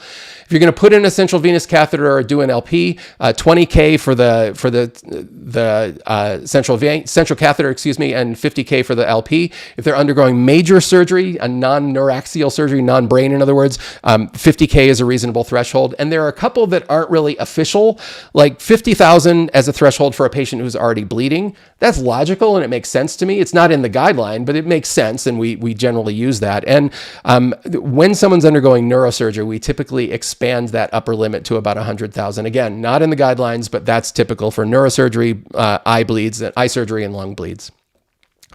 There's a list of when we shouldn't give platelets, but it comes with a caveat. A lot of times before you know these diagnoses, patients get platelets, and honestly, for the most part, it doesn't seem to bother them all that much. But if someone asks you on an exam, TTP is a bad indication for giving platelets. Adding either TTP or HUS or HIT, all of those scenarios, in theory, giving platelets could add fuel to the fire and make things worse. ITP is just a waste of time because platelets are going to be chewed up by whatever's the antibody that's chewing up the patient's own platelets. And PTP is a very weird phenomenon where you basically get an antibody that loses all specificity and chews up any platelets whatsoever. So again, not necessarily the greatest idea. One thing I want to make clear on platelets, though, is that in the old days, we used to really struggle with platelet contamination. Remember, platelets are a product that's stored at room temperature. That's 20 to 24 Celsius. So as a result of that, bacteria tend to grow really well in platelets. In fact, what we saw is that a whole bunch of platelets were contaminated. One in like 3,000 units of platelets were contaminated. It didn't always lead to reactions. You see that number there, but the reactions almost always happened later in the shelf life of the platelet, and 100% of the people that died, or close to 100% of the people that died as a result of contaminated platelets, a septic transfusion reaction, died on day 4 or 5 of shelf life. So as a result, the FDA decided we need to do something different. And so now in modern transfusion practice, we only really have a couple of major ways to transfuse platelets and a couple of major platelet products. Now there's a third one that I'm not going to talk about. It's cold stored platelets. That's a topic for another day. But for the most part, when we're talking about platelets stored at room temperature, we have two options. One is pathogen reduction. The other is what we call large volume delayed sampling at 48 hours. Let me show you first pathogen reduction, which gets abbreviated PRT, platelets. That's a phenomenon where we're basically, after we collect the platelet unit, we're using, there's one company in the United States approved for this. Their mechanism uses a substance called amotosalen, which is a sorolin compound that binds to nucleic acid. It binds to nucleic acids of bacteria, it binds nucleic acids of viruses and parasites, and also to any DNA, which includes patient's own white cells, or the donor's own white cells. It binds, and then we hit it with ultraviolet illumination, and it actually permanently cross-links that DNA or RNA. Pardon me. According to the FDA, if you do this pathogen reduction technology, you are allowed to keep the platelets for a maximum of 5 days. It expires at midnight on the 5th day, but you're able to get that product out into the transfusion service very rapidly, typically around day 1 or so. And it's only a delay because we still have to do all the infectious disease tests that I showed you at the beginning. Now, the second mechanism, the second way that we can get platelets is called large volume delayed sampling at 48 hours. Here's how that works. LVDS, basically you're taking, in most cases when people donate platelets, we get 2 units or more. We take those platelets, we wait for 48 hours before we do anything, hold them for 48 hours, then we culture each bag. And that's different than we used to do. We used to just do one culture on a pooled sample, and we're also required to do an aerobic and an anaerobic culture. That's the large volume part. So the delayed sampling is we're waiting 48 hours. We used to just wait 24. And then the large volume part is we're doubling, actually in many cases more than doubling, the amount of sample that we're taking and culturing, designed to eliminate those false negatives. And the result of having units be contaminated when we didn't know they're contaminated. So FDA says that if you're going to do that, LVDS 48, you get to keep the product for up to 7 days, not 5, up to 7, which is again, it's a nice feature. You would wonder how the balance is in the United States. How many people are using pathogen-reduced platelets versus large volume delayed sampling? Well, it's very much a mixture, just because there are several reasons. Pathogen reduction is more expensive. LVDS is less expensive. This pathogen reduction is you're able to get access to it sooner, but LVDS has a longer ultimate shelf life. There's a lot of back and forth on this, and I'm not going to get into it. It doesn't really, it does matter. I mean, if in a perfect world, I would choose a pathogen reduced product if it were going to my mom or my wife. But at the same time, they are both acceptable in the eyes of the FDA. One other thing I want to mention here real fast is the scenario where someone is not getting a good response to platelet transfusion, and they call you for something along the lines of an HLA matched platelet or a cross-matched platelet or things like that. This particular slide kind of shows you why the first thing, in my opinion, you should do in that scenario is make sure that they have done a 1-hour post count. Here's what I mean by that. Basically, when someone gets their normal intended response from platelet transfusion, your count is going to go up fairly quickly, and it's going to stay, for a little while. I didn't make this slide. The people that made it are not in business anymore, so I can't really talk to them about it.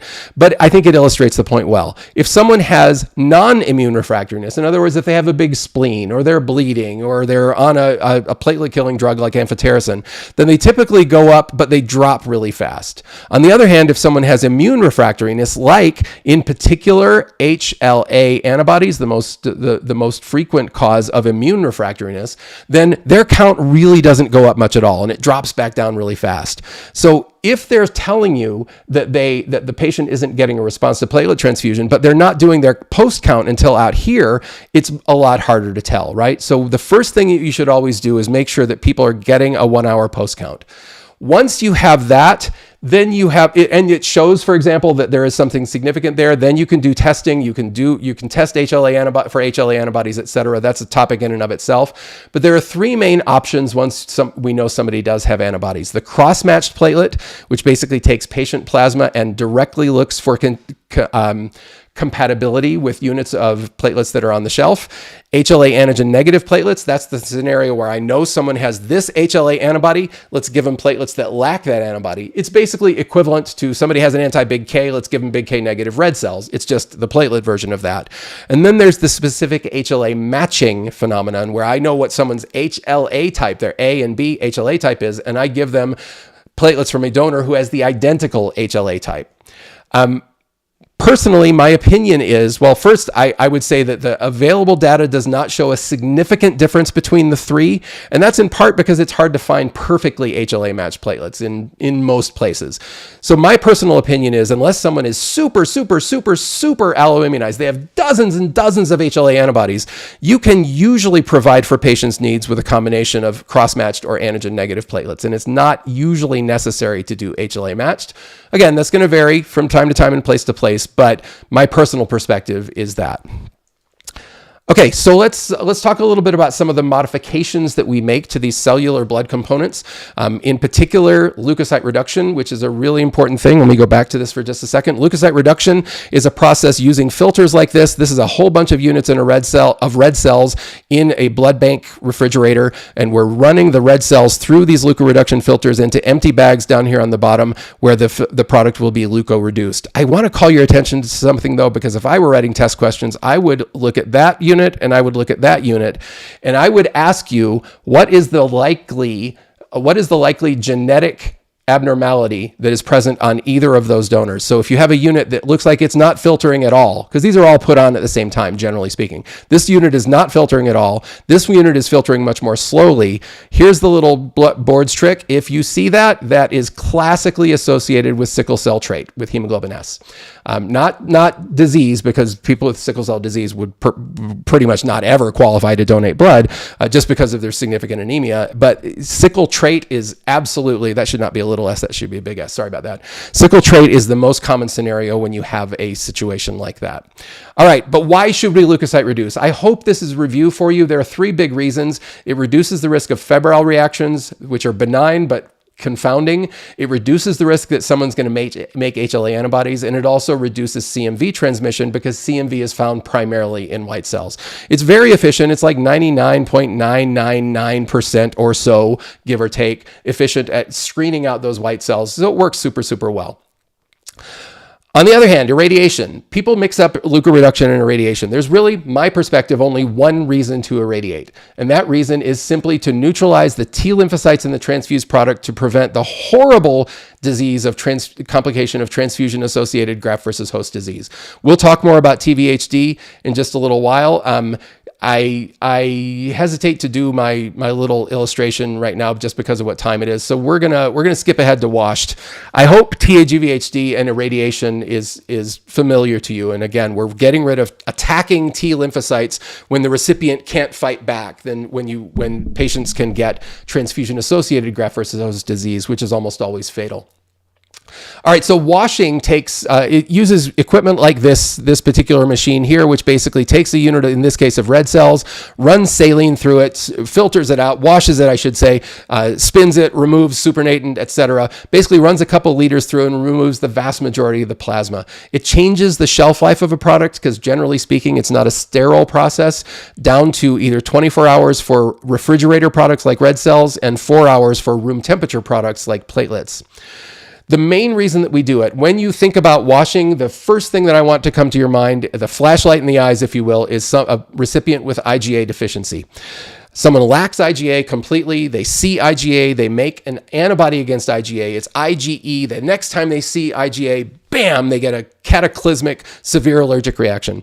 Now, on a board exam, I'd pick that every single time. In real life, Doesn't really happen all that often. In fact, my personal experience is, and I think this is borne out in what I've seen in the literature, is that I've seen a lot of severe allergic reactions. I have never seen one where I actually could ascribe it to IgA deficiency. And in fact, there is an article out there that suggests that it's not an evidence-based process anyway. We could argue about that, but we're not gonna. Other things that we could wash away antibodies in an ABO incompatible platelet unit to avoid antibodies in a platelet from attacking recipient red cells. We can wash away unwanted electrolytes. Like, for example, if someone were really sensitive to potassium, a baby in particular, we might wash a red cell product because of potassium that's accumulating. It's not necessarily the greatest indication, but it can be done.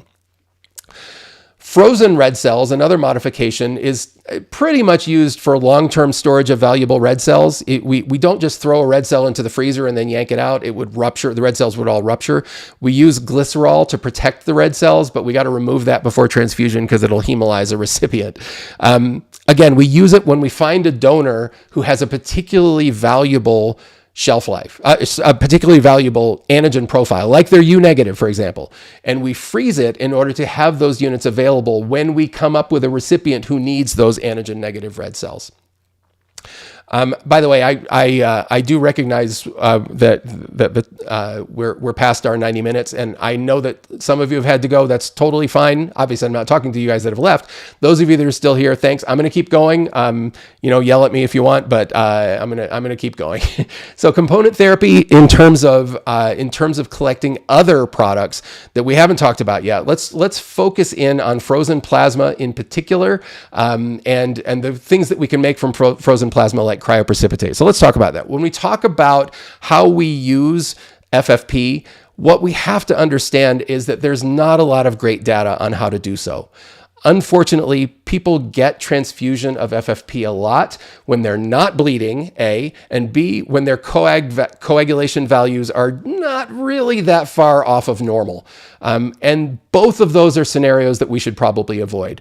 There's a whole lot to talk about with that, and we'll leave that for another day. But the indications, and these are not great, hardcore, evidence-based indications, but these are pretty well accepted and reasonable, is that really you should transfuse FFP only when a patient is bleeding. If they're bleeding and they have multiple factor coagulopathy, in other words, you got to replace a bunch of them, that's reasonable to use FFP. To replace, if someone is on warfarin and we need to reverse them, it may or may not be the right indication to use FFP. PCC, prothrombin complex concentrate, which, by the way, contains the vitamin K dependent factors. And I hope that automatically pops into your head, the vitamin K dependent factors. That's factors, I'm going to write them in normal rather than Roman numerals, because I suck at Roman numerals, 2, 7, 9, and 10. So factors 2, 7, 9, and 10 are what's in prothrombin complex concentrate. It reverses warfarin when someone is bleeding way faster than, with a lot less volume, I should say, than when we give plasma. Trauma transfusion I talked about in that 1-to-1 ratio, and sometimes when someone's bleeding and they've been heavily diluted by infusion of multiple fluids that don't have coag factors, then FFP may be useful. Bottom line with FFP, really, for me, is that you have to remember that if you decide to use it, the effect is going to be short, because the factor 7, and I mean 7 this time. I said 7 before when I meant 8. I mean 7. The in vivo most labile coagulation factor has a super short half-life.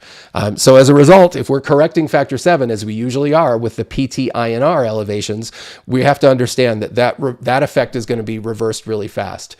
If the patient is not bleeding, they probably don't need FFP. There are exceptions to that, like in cases of TTP, for example, where FFP is used for non-coag factor reasons. But if someone has no bleeding, even if they have a high INR, FFP is generally not indicated. If they have a high INR, you can give them vitamin K, especially if they're on warfarin. But if they are bleeding and they have a high INR, that's the scenario where we're trying to give them PCC to fix them right now, to reverse it right now, and give them vitamin K, because the PCC is not going to last forever. We want the vitamin K to reverse them by tomorrow, basically. So that's important. Well, I'm throwing my pen around. One other thing I want to mention to you, because this is commonly misunderstood, when plasma is thawed, we have several options in terms of how to store it. Well, we store FFP and PF24 at -18 for up to 1 year. Once we thaw it in one of these water baths, basically at 30 to 37 degrees, at that point, it can stay, it still keeps the name FFP and PF24. We store it in the refrigerator, 1 to 6 Celsius, for up to 24 hours. And according to FDA, that's where it stops. That's it. 24 hours, you're done. But virtually every trauma center I'm aware of does not stop at 24 hours. And what AABB has allowed us to do, and FDA has kind of said, yeah, okay, go ahead and do it, is that we keep it beyond that 24 hours, but we can't keep it and still call it FFP or PF24. We actually have to give it a new name. So we scratch that out. Actually, typically we give it a new label, and it is now called thawed plasma with a capital P. That is a proper noun. That is a name for a product. Thawed capital P plasma, as I call it.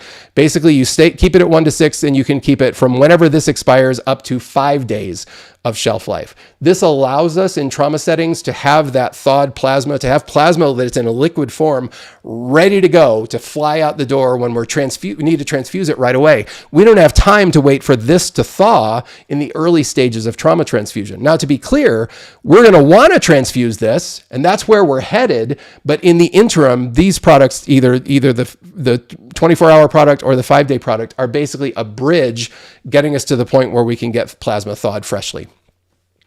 Okay, cryoprecipitate. Cryoprecipitate is basically made from FFP. Technically, the rules have recently changed and you can make it from PF24. FDA allows you to do that, but historically it was only from FFP because of the fact that when you thaw FFP slowly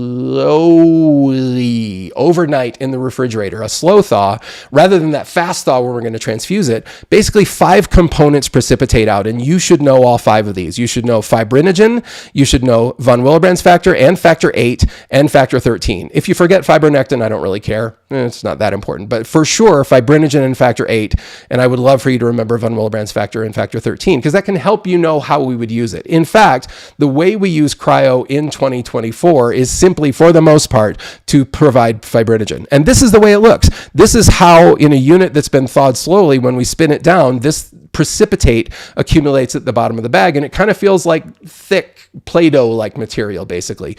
We resuspend that in about 15 mLs of plasma. Typically, we pool 5 of them that are ABO identical into one pool, and we refreeze them for use. There are a couple numbers that you should be aware of, and that's the first one is that there needs to be at least 150 milligrams of fibrinogen in every unit of cryo. And because cryo was originally made for hemophiliacs, we still are required to ensure that there's an adequate amount of factor 8, 80 international units of factor 8. The other numbers are not important to remember, but it is important, like I said, to remember what's in the product. For FFP, or for cryo, I should say, we store it just like FFP at -18 for a year. We thaw it just like FFP at 30 to 37. But I mentioned to you before that after thawing, we don't put it in the refrigerator. We keep it at room temperature for up to 6 hours. The easiest way for me to remember that anyway, is to think about, I already know what happens to cryoprecipitate in the refrigerator, right? Cryo is formed when FFP is thawed in the refrigerator, and those 5 things precipitate out. Now, if I'm being honest, I don't think it would, but if I think that it's gonna, that helps me remember that cryo can't go back into the refrigerator. It's supposed to stay at room temperature after you thaw it. Okay, the last of the components that I want to mention is granulocyte concentrate. Granulocyte concentrate is more talked about than it should be, frankly, because it's not used all that often. I'm guessing some of you, and if you don't mind, just tell me in your in the chat if you're in a place that uses granulocytes. I find there's a significant mixture. Some places use it a lot. If places that use it tend to use them a lot, places that don't tend to use them at all. But granulocytes are a product collected by apheresis. Basically, we're just moving that straw over to where the white cells are, which is right next, the granulocytes are right next to the red cells. That's why they always have a significant amount of red cells in them. That's this bottom one that they are required to be just like red cells, ABO, RH, and cross-match compatible before we transfuse them.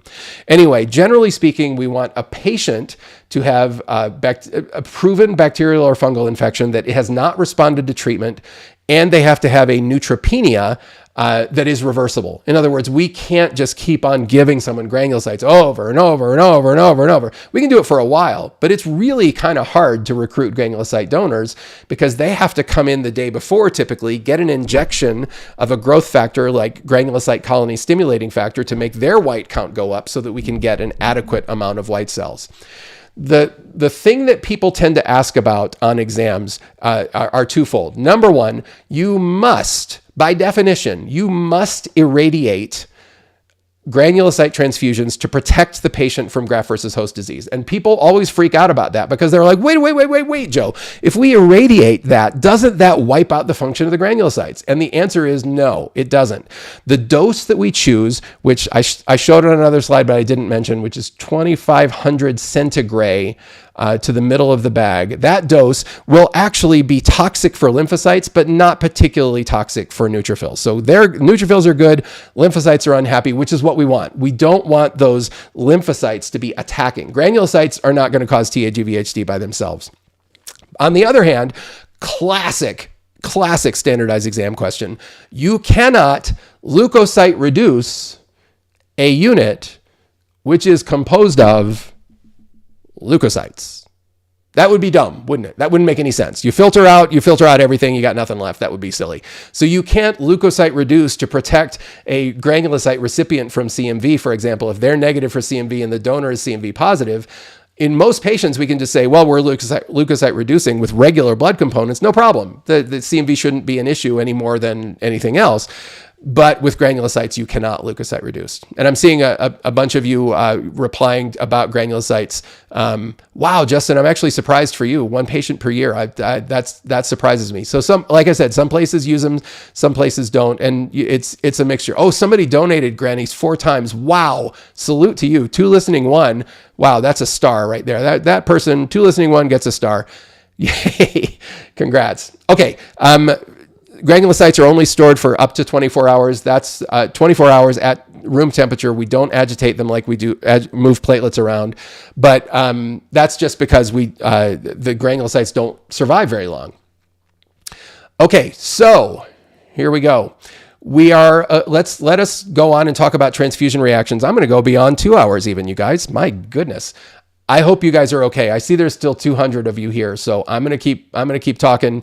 You don't have to tell me to keep talking in the chat. I appreciate those of you that have, but I'm gonna do it until there's me and the crickets. So let's go. All right. So in terms of the transfusion reactions, there is so much important stuff to talk about with transfusion reactions that we're gonna spend a little time doing it. Let us talk about it, but let's talk about first why it's important. If you asked me, not me necessarily, but if you ask the public what's dangerous about transfusion, most of them would come back with something infectious. They would talk about things like, getting HIV from transfusion, maybe getting hepatitis from a transfusion, maybe getting something incompatible. But and that kind of goes with this. But here's the truth: if you look at the FDA reported fatalities, more on that in a sec, between 2017 and 2021, which are the most recent ones that we have, you can look and you can see that we had 183 people die or are highly suspected to die as a result of transfusion, and there ain't nothing on there about HIV. Pardon the expression. But you do see that 58 people, or 32% of the deaths, were from transfusion-associated circulatory overload, and that 38 of those deaths, or 21%, were from transfusion-related acute lung injury. Those are scary things, and the public doesn't know anything about them. That is really important for us to understand. Now, how do we know this? And this is important from the regulatory perspective, and that's that FDA requires us, anytime someone dies as a result of transfusion, or if we even suspect that they've died, FDA wants us to report that to them immediately. They say as soon as possible. They functionally mean within 24 hours by phone or by email, or if you're still living in 2001 by fax. You have to give a final written report within 7 days of the time when that individual died, confirming whether or not it was from the transfusion, and further specifically defining what exactly it was that caused the death. So that's important to understand that. But when you're evaluating transfusion reactions, both in the real world and in the exam world, Somebody just claimed to be on the cricket team. That's outstanding. Thank you. Anyway, in either in the real world or in the exam world, here's what I recommend. When you're looking, look at the FBB, not the BFF, the FBB. Evaluate the FBB for any particular situation. And I know you're sitting there saying, okay, Joe, tell me what FBB is. And I'm going to tell you right now. The first F, the F stands for fever and chills. The B stands for blood pressure changes. And the last B stands for breathing problems. So if you evaluate those three facts in any transfusion reaction, especially on exams, you're going to get to the answer in virtually every circumstance, and you're going to get there fast, and that's what I want you to do. When you're taking a board exam, you don't have time to screw around and think for hours on you want to get to the identity as quickly as you can. So we'll come back to that with every single reaction that we talk about. But here's Joe's first law of transfusion reactions, and I mean this sincerely. Anytime something happens during transfusion that's out of the ordinary, anytime something different, something unique, something weird, something that is concerning, or even something that's just out of the ordinary, what I want you to do is stop that transfusion. And what I do is, I am not a rude person. I hope my residents would tell you that. Actually, they might tell me, yeah, well, whatever. Guys, don't talk. Don't say anything. But I'm not a rude person, generally speaking. But I get rude when somebody's telling me about something happening during transfusion. Mr. Johnson was getting a transfusion and I'll stop him right there. Wait. Tell me before you tell me another word, has this transfusion been stopped? If no, go back and stop the transfusion, then we can talk. And the simple reason is, if the worst is happening, and I'm going to assume the worst in these cases, if the worst is happening and this patient is getting an incompatible unit, the number one thing that determines whether they're going to live or die is how much incompatible blood they receive. So that is, in my opinion, always the number one thing. It doesn't mean you have to disconnect anything, but then you can do all the other stuff that we'll talk about. And that other stuff, generally speaking, involves the use in most places of 4 what I call core tests. The first of those tests is the clerical check. And that's, again, something's happened during transfusion. We want to investigate it. What are the steps that we take? We do the clerical check to look at the bedside to see whether or not this was the unit intended for that patient. We also do the same thing in the blood bank. The second thing is they send us a sample in the blood bank and we spin it down and look for the presence of visible hemoglobin. In case you're not clear on the picture, this is pre-transfusion specimen from this patient, and this is a real patient. This was post-transfusion specimen from that exact same patient. This is obviously a positive visible hemoglobin test. This will become positive with a very small amount of hemolysis anywhere in the body. It's the most sensitive test that we have. Unfortunately, it's not the most specific, because you guys that have worked in labs know that anytime you can get hemolyzed samples for a lot of reasons. But if this is negative, if it's negative here, you're good. You have essentially ruled out acute hemolysis. Next thing we do is a DAT. We've talked about the DAT before, basically looking for the in vivo coating of red cells with antibody. In theory, these would be the recently transfused red cells that are coated with antibody.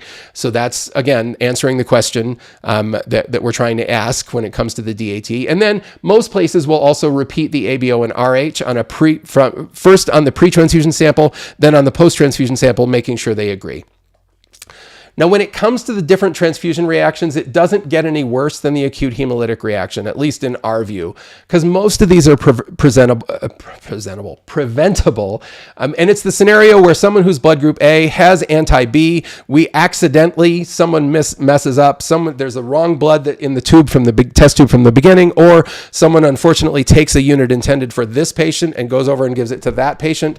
Anyway, we get group B coming into a group A, for example. It could be any incompatibility. And bang, you've got heavy agglutination, heavy binding, complement fixation, and acute intravascular hemolysis occurs. And that is the catastrophe that we're trying to avoid. Acute intravascular hemolysis is like a cytokine storm. A whole bunch of stuff happens, basically shutting down systems all over your body. Inflammatory, coag, circulatory, renal, respiratory, all kinds of stuff happens. All of it is dangerous. And the FBB for the acute hemolytic reaction is super important to know. These will virtually always present with fever. And in fact, boy, if your brain is in Tahiti right now, pause for just a second and come back. You can go, I promise, you can go back in just a second. But if your brain's somewhere else, hang with me for just a second. It is so important to recognize that early in an acute hemolytic transfusion reaction, 4 out of 5 patients present with nothing else other than fever and chills. Nothing else. Zero, nada, zip. In other words, at the point where you can make a difference, stop the transfusion, and diagnose an acute hemolytic reaction, you cannot tell it apart from a febrile non-hemolytic reaction, the next one we're going to talk about, which is boring and benign.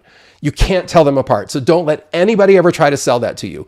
I have said this to chairs of hematology who have practiced for 40 years, who've said, I've seen thousands of these, Joe, and I know how to tell them apart, to which I politely say, no, you don't. You don't. You can't. It's not possible. Now, again, if you let things go, if you're the doc who gets the call and you say, oh, just give them some acetaminophen and keep transfusing, and then they crash and burn, well, you can call in the maintenance person then, and they'll say, I don't know what's going on, but that person's dead. That person is going to be in trouble. That person, anybody can make the diagnosis then. All right, so what about blood pressure changes? Yes, typically, again, once the reaction is allowed to advance, typically a drop in blood pressure. Not much in terms of breathing problems, sometimes a little bit, but not much. Anything can be wrong on the FBB, on the 4 core tests in terms of acute hemolytic reactions. We can see visible hemoglobin. We can have a positive DAT. That we can have somebody who, whoops, they were O positive beforehand, and now their testing is A positive. Those are all potential problems.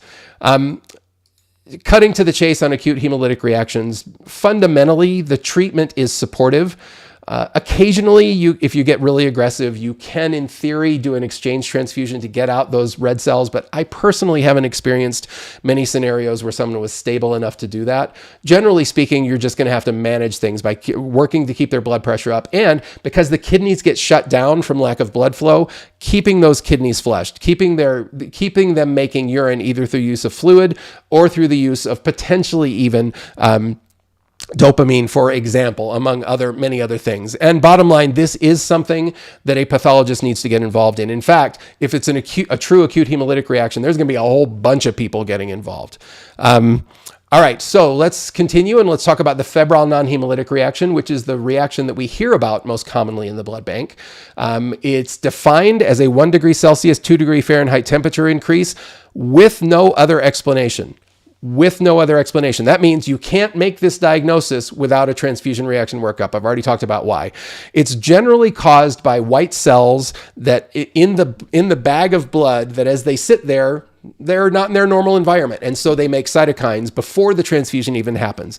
Cytokines can be secreted after the transfusion as well, but either way, it's white cells making cytokines. So leukocyte reduction of the blood product, either at the beginning of storage or before transfusion, usually done at the beginning of storage or near, will reduce the incidence of febrile non-hemolytic reactions. The FBB is just the F. That's it. No blood pressure changes, no breathing problems, nothing. And again, only make the diagnosis with a reaction workup. What about transfusion-transmitted sepsis, which we've talked about before is the number one infectious risk from transfusion, specifically with platelets, specifically with bacteria in platelets.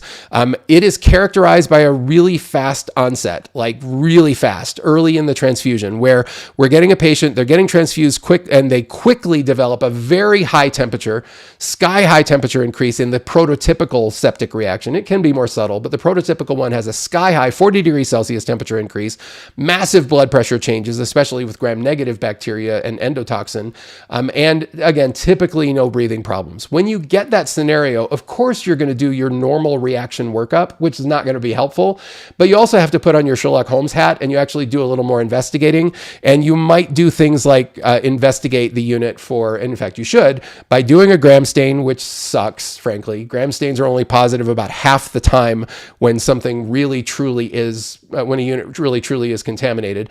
I could use that to say how bad microbiology is. If any of you know me, you know how much I loathe microbiology. To be clear, I love microbiologists, but I hate microbiology. So whatever. But I won't beat on microbiology. I will say that the culture is proof. And in other words, growing the same bug from the patient, from the unit, and in a perfect world, from the blood donor is the absolute most perfect way to define and to establish the diagnosis of a septic transfusion reaction.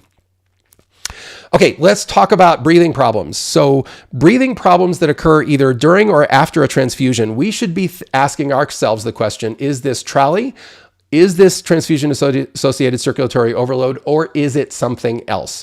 Now remember, just because someone's getting transfused, they could still have an MI that would make them breathe hard. They could still have a PE, pulmonary embolism, that would make them breathe hard. So it doesn't have to be TACO or TRALI, but it can be, and you need to think about both possibilities. So let's talk first about TRALI, transfusion-related acute lung injury. And it's easiest to talk about the pathophysiology. My friend Dr. Chris Silliman in Denver, who just recently retired, is one of the individuals, not him alone certainly, but one of the individuals that helped us understand the pathophysiology of TRALI. And basically it revolves around the patient's own neutrophils that live in the lungs right next to the pulmonary endothelium being stimulated by both an internal force and an external force. So the internal force is what we call the first hit. In other words, something that gets those platelets stimulated, something that gets those granulocytes stimulated, and generally something that jacks up the immune system. Things like sepsis and a hematologic malignancy, a big heart surgery, or, you see the things here, shock, etc. All that stuff does, what all that stuff does is it actually causes those neutrophils to be what we call activated or primed. A primed neutrophil is basically a neutrophil on the edge. It's a neutrophil that's just ready for action. It's like, it's ready to go. As soon as it sees a bacteria, it's going to attack it and just tear it apart. Well, sorry, I'll calm down. That's the whole idea with a primed neutrophil. So it has to start there, generally speaking.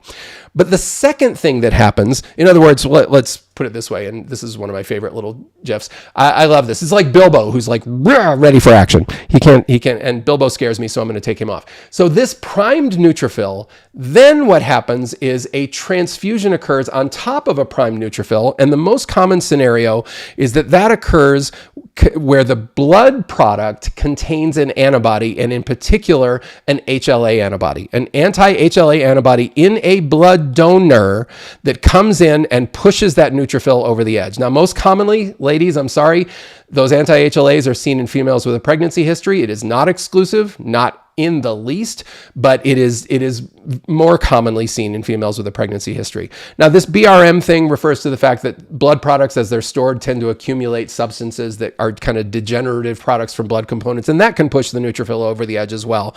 The classic one that I would expect you to be asked about is this HLA antibody process. Well, what that HLA antibody, if it's incompatible with that recipient's HLA type, it basically attacks that white cell, pushes it over the edge, and the neutrophil just goes crazy.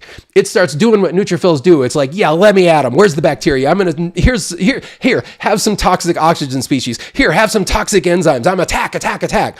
Unfortunately, there's no bacteria, right? The only thing that's around is these pulmonary endothelial cells. And I look at these like neutrophil rockets. They just basically start blasting holes in the pulmonary endothelium. And guess what happens? The alveoli start filling up with fluid. And that, my friends, is transfusion-related acute lung injury. A significant and serious process, roughly 10% fatal, but thankfully 90% not fatal. But it is very important that we make these diagnoses and understand it. In terms of the FBB, TRALI is typically a febrile reaction. That shouldn't surprise you. It's inflammatory, right? So that makes sense. Typically, you do see blood pressure changes, and it's usually hypotension in TRALI, and breathing problems define TRALI. TRALI is defined by the presence of, and here are the criteria that you should know, the presence of dyspnea, hypoxia, meaning the O2 sat is less than 90% on room air, bilateral chest x-ray infiltrates. I emphasize bilateral chest x-ray infiltrates. Without that, you can't diagnose TRALI. You've got to get a chest x-ray. This is so important. And then it has to happen within 6 hours of the end of the transfusion, again, or it is not TRALI. In terms of how we manage these guys, well, unfortunately, we don't have any specific treatment. There's no magic pill, no magic drug, no steroids don't work. It doesn't seem that there's anything magical to reverse TRALI. You just support them respiratory-wise, and hopefully they'll be one of the groups of people, that survive without a problem.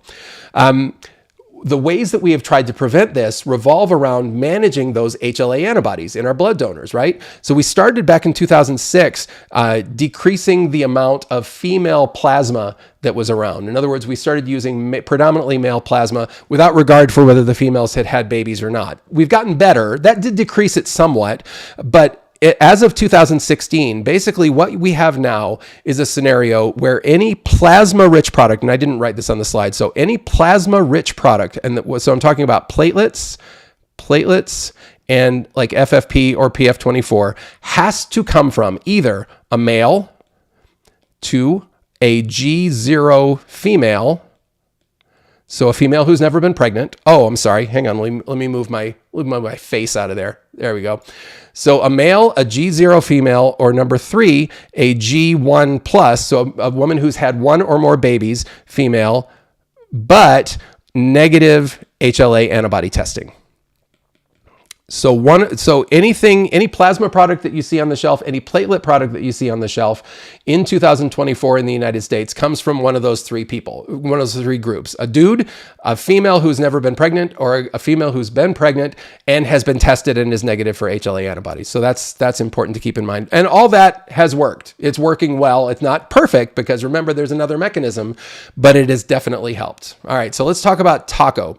So we talked about trolley and how it works. Let's talk about TACO and how it works. Now, I will say that I have been known in the past to kind of make fun of the name TACO, and I admit it. I have been known to make fun of that name. I know I'm aware that it's the people that invented the term are way smarter than me. I just have trouble saying to a clinician, "Hey, your patient has TACO."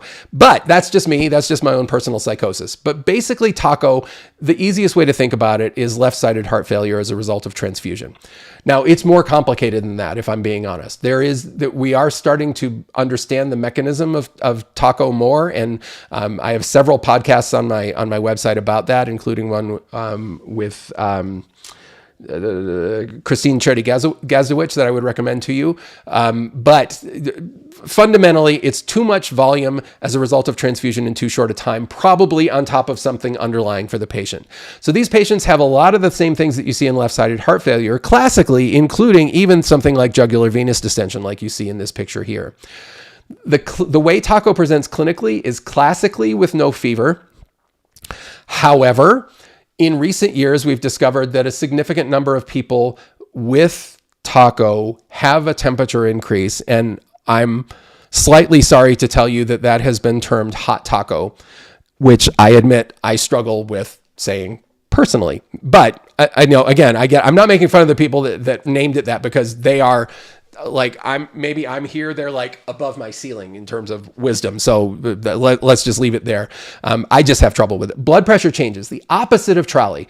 Patients with TACO tend to have increased blood pressure, and sometimes significantly increased blood pressure, especially systolic blood pressure. And again, breathing problems by definition define TACO, and here are the criteria for TACO. Dyspnea, again, hypoxia, same definition. Bilateral chest x-ray infiltrates, which look a little bit different. To a radiologist, they would say that the cardiac silhouette is bigger. Yes, you have bilateral infiltrates, but they're a little more consistent with circulatory overload than the trolley ones are. Again, that's what my radiology friends tell me, but I can't tell them apart. But you get a longer time frame. TACO, by definition, has to occur within 12 hours of the end of the transfusion. Okay, so that was 6 for a trolley, and it's 12 for TACO. Come on, there we go. So who gets TACO? Who's at risk for getting TACO? Again, I think it's pretty clear that if you already have congestive heart failure, giving you more intravascular volume probably isn't going to be great for you. So someone already with CHF is at risk. Certainly other people that can be defined as being at risk, the over 60 population, who tend to have, especially those who don't have necessarily great renal function. And in fact, those who have had renal disease for a while and have become anemic. Remember, anemia does not mean hypovolemia, right? So if you see somebody who has a significantly low and it's dwindled over time hemoglobin level, and you decide we've got to bump them up quickly because their hemoglobin's low, well, you're doing that on top of an already full blood volume with someone who can't handle extra volume very well. So they're obviously potentially at risk. And the other group of patients that is at risk for TACO is babies. Just for obvious reasons, I would guess. All right, let's distinguish trolley from TACO. Some of the easiest ways to do that are to look at fever. Trolley typically is febrile, TACO not usually. If I were guessing, and this is a guess, on a standardized exam, I would probably not expect them to throw a febrile TACO at you, or a hot TACO, if you will. I probably wouldn't expect that. Again, I can't predict for sure, but I would expect them to stick more to the traditional distinctions. Trolley, the blood pressure will go down. TACO, the blood pressure will go up. There should be no signs of CHF in someone with trolley. This is not a heart problem. Trolley is not a heart problem. It's a lung problem. TACO is a heart problem. Yeah, fundamentally. And so you would see signs of CHF.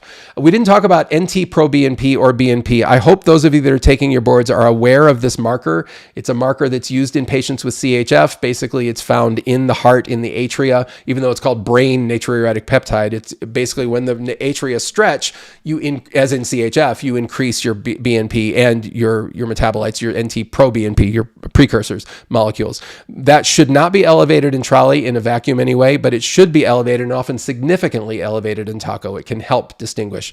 I mentioned supportive treatment for TRALI and diuretics and or slow the transfusion. Give smaller aliquots, transfuse more slowly in patients that are at risk of circulatory overload. All right, the mild allergic reaction is very, very common. We see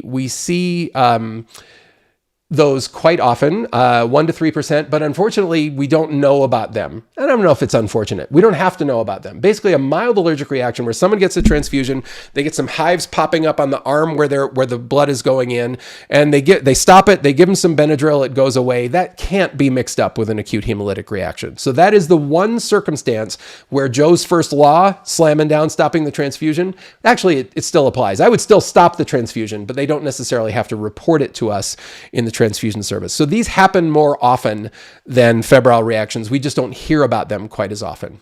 And Benadryl works very well. Unfortunately, it's not great at prophylaxis. The one thing I do want to point out to you, though, is that even though we look at these as being really mild and boring, they scare the heck out of patients. So you can sometimes get people who are saying, clinicians who are saying, I don't want to have another one of these because my patient freaked out.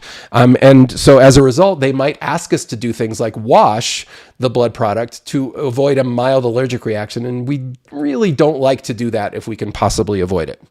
The severe allergic reaction is all the way on the other end of the spectrum. And that's the scenario that I mentioned to you before with IgA deficiency, where someone totally lacks IgA, they develop an IgE anti-IgA, and they start to get transfused, and it's like drip, drip, boom, and they crash and burn, and they have these symptoms that you see here: hypotension, abdominal distress, etc.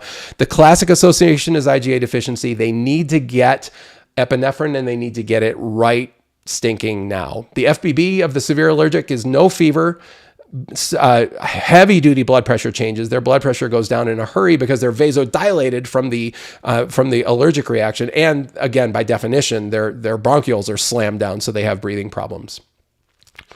The delayed hemolytic reaction I've already described, so I'm not going to say much about it other than the classic scenario. If you are presented with a patient who was transfused 7 to 10 days or so ago with a compatible cross-match, everything perfectly fine, and now 7 to 10 days later, they have problems. You're seeing evidence of hemolysis. You're seeing issues there that suggest that a person is hemolyzing. Your first thought should be towards either the KID system, a KID system antibody especially, or a Duffy system antibody.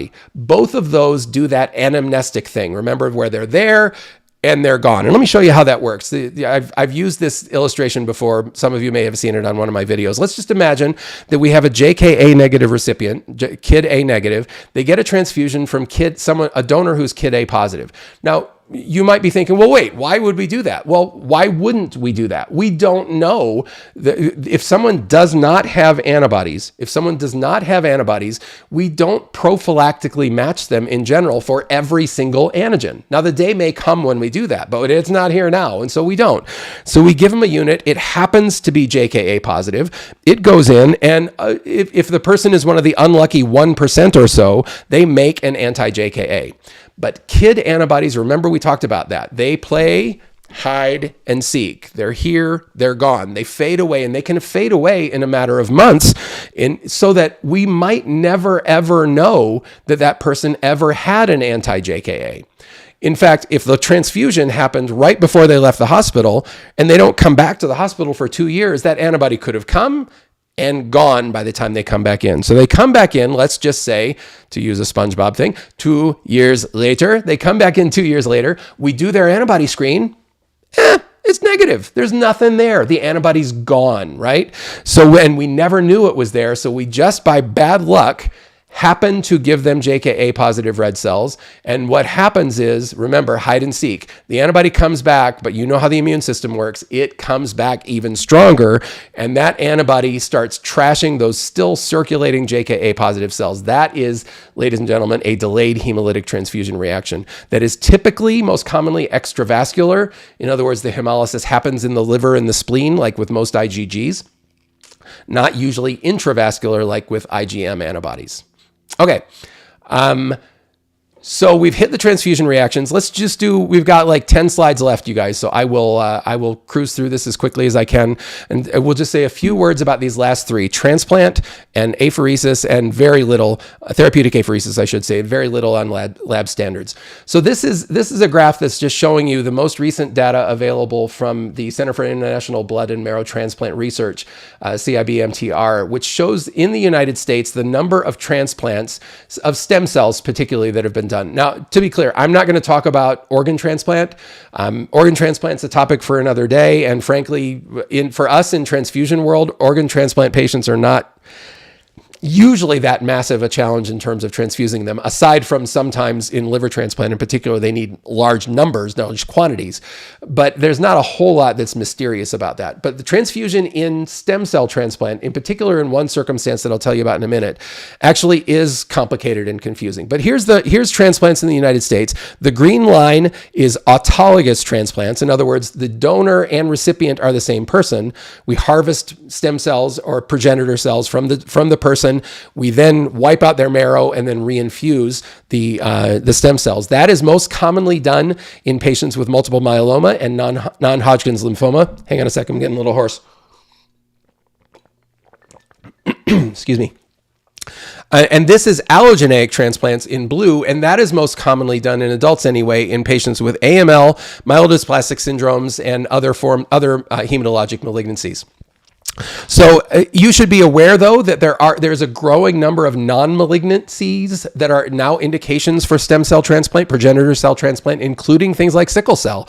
So there's a whole lot going on in transplant world that's really, really exciting, and you should definitely be aware of that. When we're transplanting someone, from the perspective of the blood of the product that's used, there are basically three main options: the product that's collected via apheresis, the product that's collected directly from the bone marrow, that's called HPCM, as opposed to HPCA for apheresis, and the progenitor cell product that comes from cord blood. There's a lot to do about these, but I will just give you some highlights. If we are transplanting someone using HPC apheresis, which is the most common way that transplants occur nowadays in the United States, if someone is their own donor, for example, if they have myeloma and they're donating for themselves before their myeloma gets wiped out, or when they're in clinical remission, we typically target 2 million CD34 cells. What does that mean? CD34 is a marker for a progenitor cell. It's not a perfect marker, but it's a really good marker that suggests that that's a cell that can help repopulate the marrow. So we look to quantify that and collect at least 2 million CD34 cells per kilogram of recipient weight as a minimum. If we have someone donating for someone else, in other words, a volunteer donor or a family member who's donating for someone else, we typically look for higher, 5 times 10 to the 6, 5 million CD34s per kilogram. Apheresis products are probably easier on the donor for the most part, though it is not easy. I will tell you, it requires a lot of hours in a blood donor chair to donate apheresis. But generally speaking, these products lead to faster engraftment. In other words, when we infuse them into a recipient, they start producing cells faster. But because we have a lot more white cells in them, they also have a scenario where we can get more graft versus host disease, where the transplanted cells are attacking the recipient tissues. Bone marrow, on the other hand, is the traditional way. Oh, and by the way, that's what a apheresis product looks like. It's like a big giant bag of pus, right? With some red cells on the bottom, with some plasma on the top, but most of it is white cells. And they're collected on these apheresis machines that are slightly different from the ones I showed you earlier. Marrow is the traditional way that we did stem cell or progenitor cell transplant. It is pretty much how it sounds, basically. We're just harvesting a whole bunch of blood from someone's bone marrow in the OR typically up to a couple of liters. And our target is a little bit different. We typically target a number of nucleated cells rather than just specifically CD34 cells in most cases. marrow has the advantage of less graft versus host disease in our recipients, but it has the disadvantage of slower engraftment than apheresis products. This is why, again, apheresis products are more commonly used than marrow products.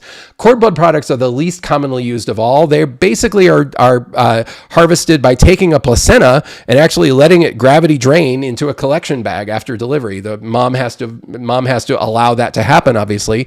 It is typically lower volume than any of the others by like a mile, but it also, because it has the least number of cells, it has the slowest engraftment and the least amount of graft versus host disease. And cord blood is typically used most commonly for smaller recipients, like pediatric recipients, for example. Now, when it comes to matching progenitor cell donors, HLA matches are way more important than ABO matches. Just so you know, that's kind of the opposite in organ transplant. In organ transplant, we worry most about ABO match because ABO incompatibility can lead to really nasty immediate complications from antibodies binding to endothelial cells. But in stem cell, progenitor cell transplant, we can go across ABO boundaries all the time. So in other words, we can transplant a group A unit of stem cells to a group O recipient. We can do that, but it is an incompatibility and it leads to certain issues. So let's talk about that. So just kind of hang with me for just a second on this. I'm going to show you practically speaking how this all plays out.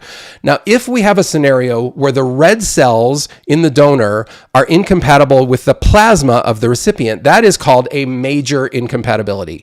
That would be like if I tried to transfuse A RBCs to a group O recipient, I would never do that, right? Because these A RBCs in a regular unit of red cells would get trashed. Well, the same rules apply. So where the red cells in a stem cell component are incompatible with the recipient, you have a major incompatibility. Think of that being if the recipient is group O or the donor is group AB, that's a major incompatibility. On the other hand, if the recipient antigens are incompatible with the plasma from the donor, that is a minor incompatibility, right? So group O has anti-A and anti-B. Therefore, when the plasma from this stem cell product came into this recipient who's group A, there's an incompatibility between the antibodies in the donor product and the antigens in on the recipient's red cell. Again, minor incompatibility, and it's flipped. O donor, AB recipient. Now, there are two left in here that we call bidirectional incompatibilities. So that's when a B goes to an A or an A goes to a B, and the scenario is bad on both fronts. The red cells coming in are incompatible and the plasma that's coming in is incompatible. So that's bidirectional. The big question that pops up, practically speaking, when we're doing these transplants is simply this: how do we transfuse them? In particular, how do we transfuse them in the time when their bone marrow is wiped out and until this stem cell product has been infused? So in that incompatibility setting, in other words, if we have an ABO incompatibility, how do we pick what type of red cells to give? What type of plasma and platelets to give? What red cells, what plasma, what platelets are we going to give?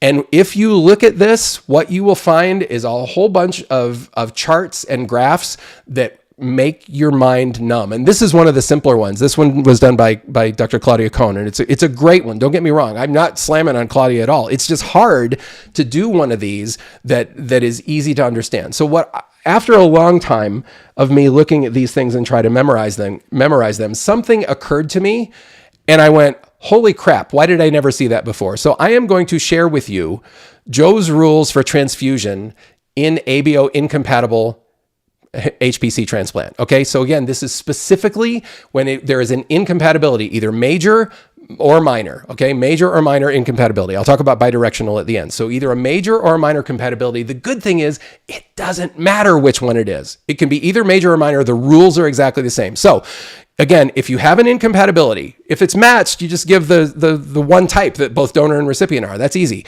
But if we're talking about an incompatibility, your first question is a group O involved in any way in that ABO incompatible transplant? And look over at the table here on the left. What I mean is either in a major or a minor incompatibility. If the recipient is group O or the donor is group O, there is a group O involved, right? I hope you'll see that. Group O, either place, a group O is involved. So it's very, very, very, very simple. All you have to do is just give group O red cells Again, the same thing is true, whether it's a major or minor. And then whatever the type of the other person involved in the transplant is, that's your first choice for platelets and plasma. It's so easy. Oh my gosh. So again, it's very straightforward. Now, second question is a group AB involved in that ABO incompatibility? And you see that there. There are 6 examples of that, and 2 of them overlap, but it doesn't matter. If there's an AB involved, either as a major or a minor part of the incompatibility, if it's anywhere in the picture, then by definition, you choose AB, platelets or plasma as your first choice, and whatever's the other type of the pair. So for example, in this one, AB would be your plasma choice. A is the type of the recipient. So I'm going to choose A for my red cells. And again, just to prove to you that I'm not lying, if I looked over here where the AB is in the recipient as opposed to up here where AB was the donor, the same thing occurs. AB, platelets and plasma, group A, red cells. Ta-da! Isn't that nice? It's so simple. It really is. And it spares you from, I mean, I'd like you to know major versus minor incompatibility, but the rules for major and minor incompatibility get so confusing in my opinion.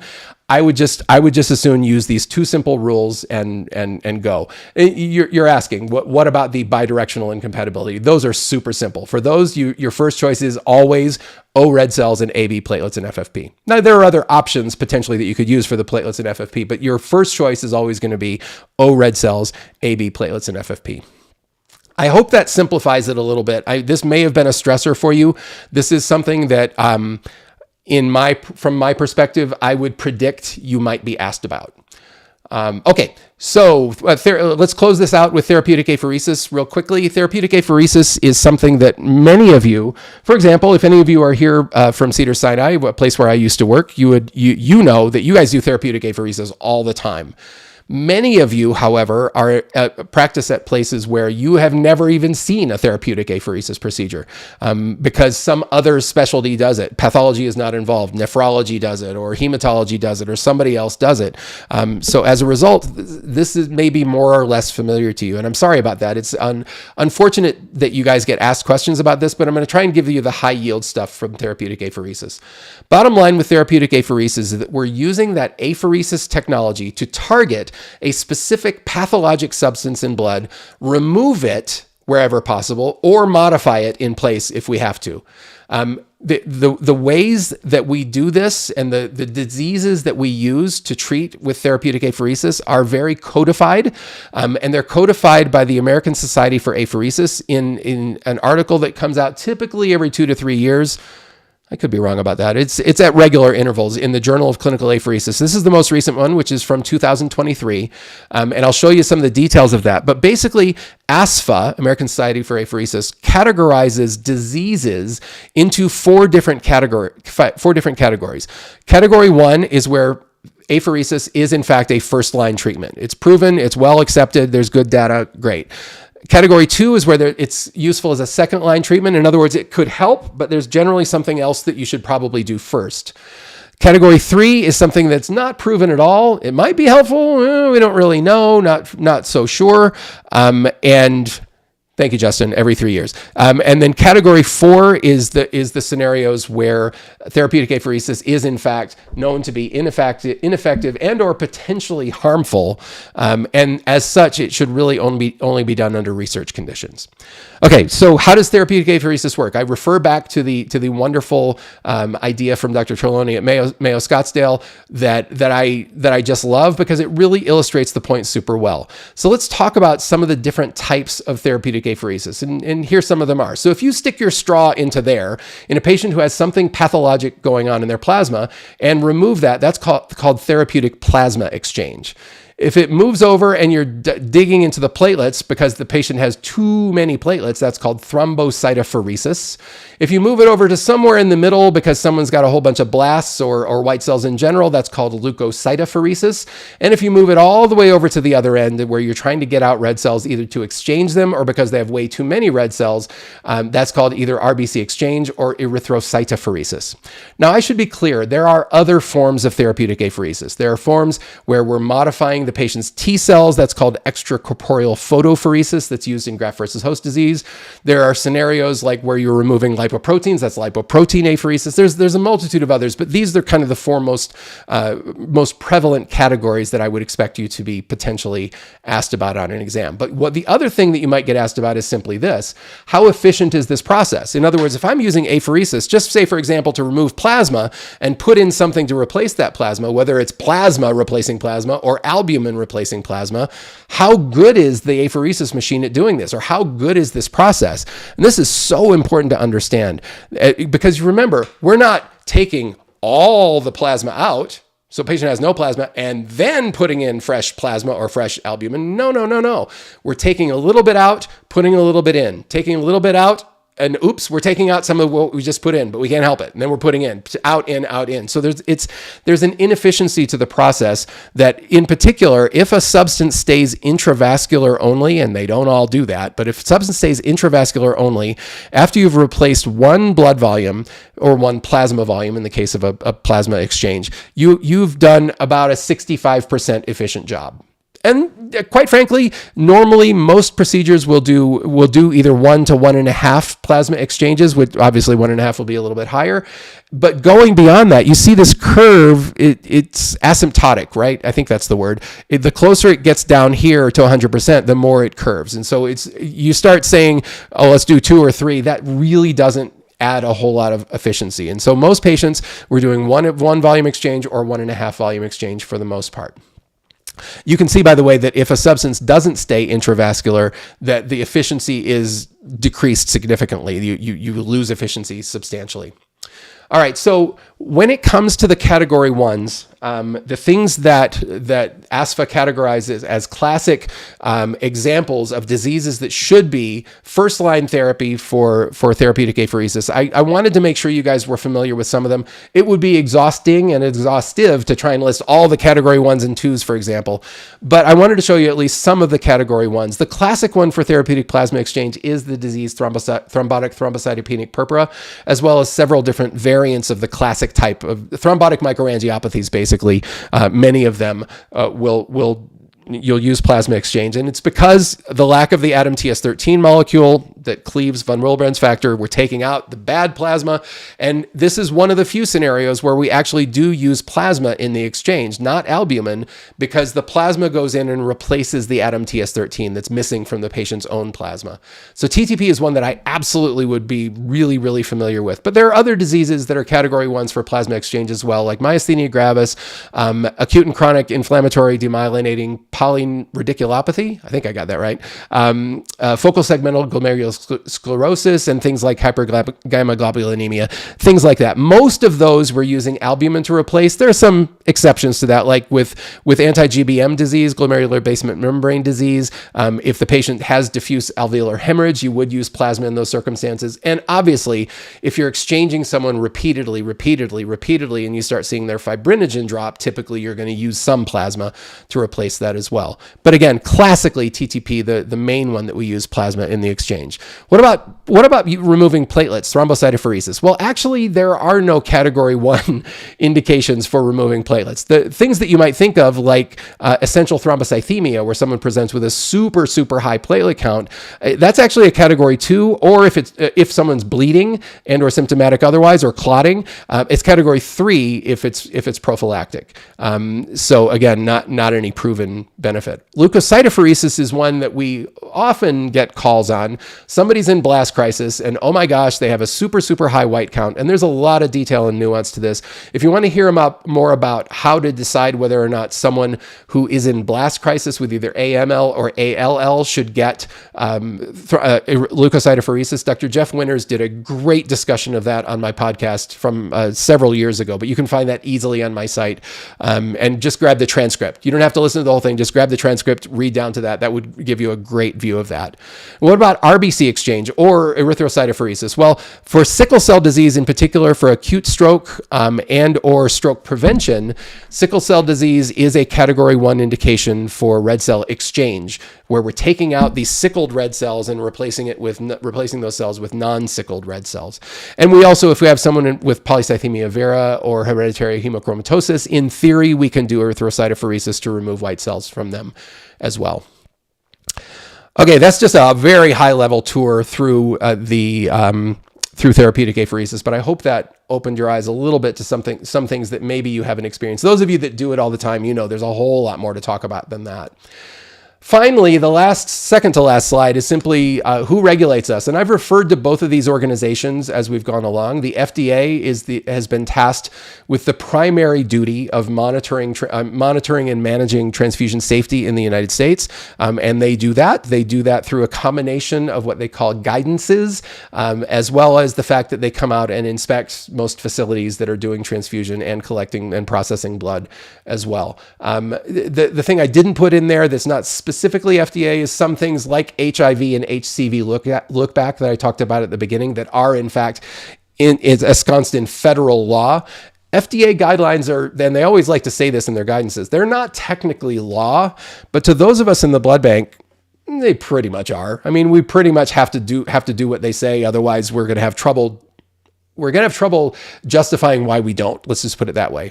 AABB, on the other hand, in the United States and internationally, is an organization which has this name now. It used to be the American Association of Blood Banks. Now it's the Association for the Advancement of Blood and Biotherapies. And I talked about them before. They're the organization that puts out for example, the donor history questionnaire that any blood center in the United States can and usually does use. And in fact, they also put together a document which is called AABB Standards. ABB Standards is a nice document to have. It's a book, super expensive to buy. It's about yay big, but I guarantee you your hospital transfusion service has a copy. See if you can borrow it if you're getting ready to take the exam. There's a whole lot of very quick, rapid fire details in there that I mean, I wouldn't read it front to back, but you can get a lot of details from the AABB Standards that talks about how we practice transfusion medicine and the rules, including some of those numbers that I gave you earlier. All right, so I'm not sure what to say when you plan it as a 90-minute and it turns out to be 2 hours and 12-minute. That either means bad planning or that means I'm an over-explainer. It's probably a little bit of both. But the fact that, let me see, 166 of you are still on this call is pretty much amazing to me, and I'm shocked and blessed. I hope this has been useful for you. If you need to go, if you got to go, please do so. But I will hang around for a little while, and I'll keep this open to see any questions that you guys have. Obviously, if you want more, there's a lot more details on my website, and you're welcome to do that. You're welcome to email me. You're welcome to yell at me. You're welcome to tell me about any mistakes that I made. I would be more than happy to hear about how I could do this better, because I do plan to make this an annual thing. It's really fun for me, and I hope it's good for you. So, all right, thank you guys. Take care. Those of you that have to go, I'll try and answer any questions that pop up on the chat.